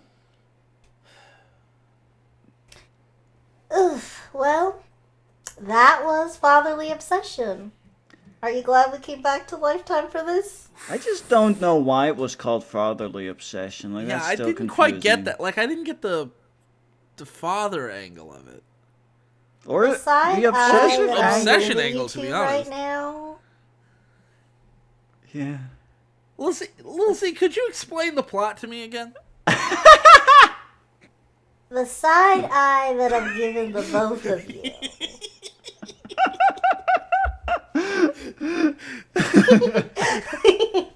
Okay, so thank you guys for coming here. We had fun talking about this garbage. Yeah, no Fathers really problem, are the sweetheart. worst. I love you, my daughter. Okay. You came back around on the adopting me front. See, now I don't want to adopt her. Well, I guess please. I guess I'll just be a single dad. Single dad. I'll do my best, I promise. Good job. You don't get a Will. say in this, You're Zax. Oh no. Okay, well, on that note, thank you guys so much for listening. If you like this and you want to talk with us more, you should definitely check out our Discord. But remember to comment, like, and subscribe because we all need friends. Or dads. Bye.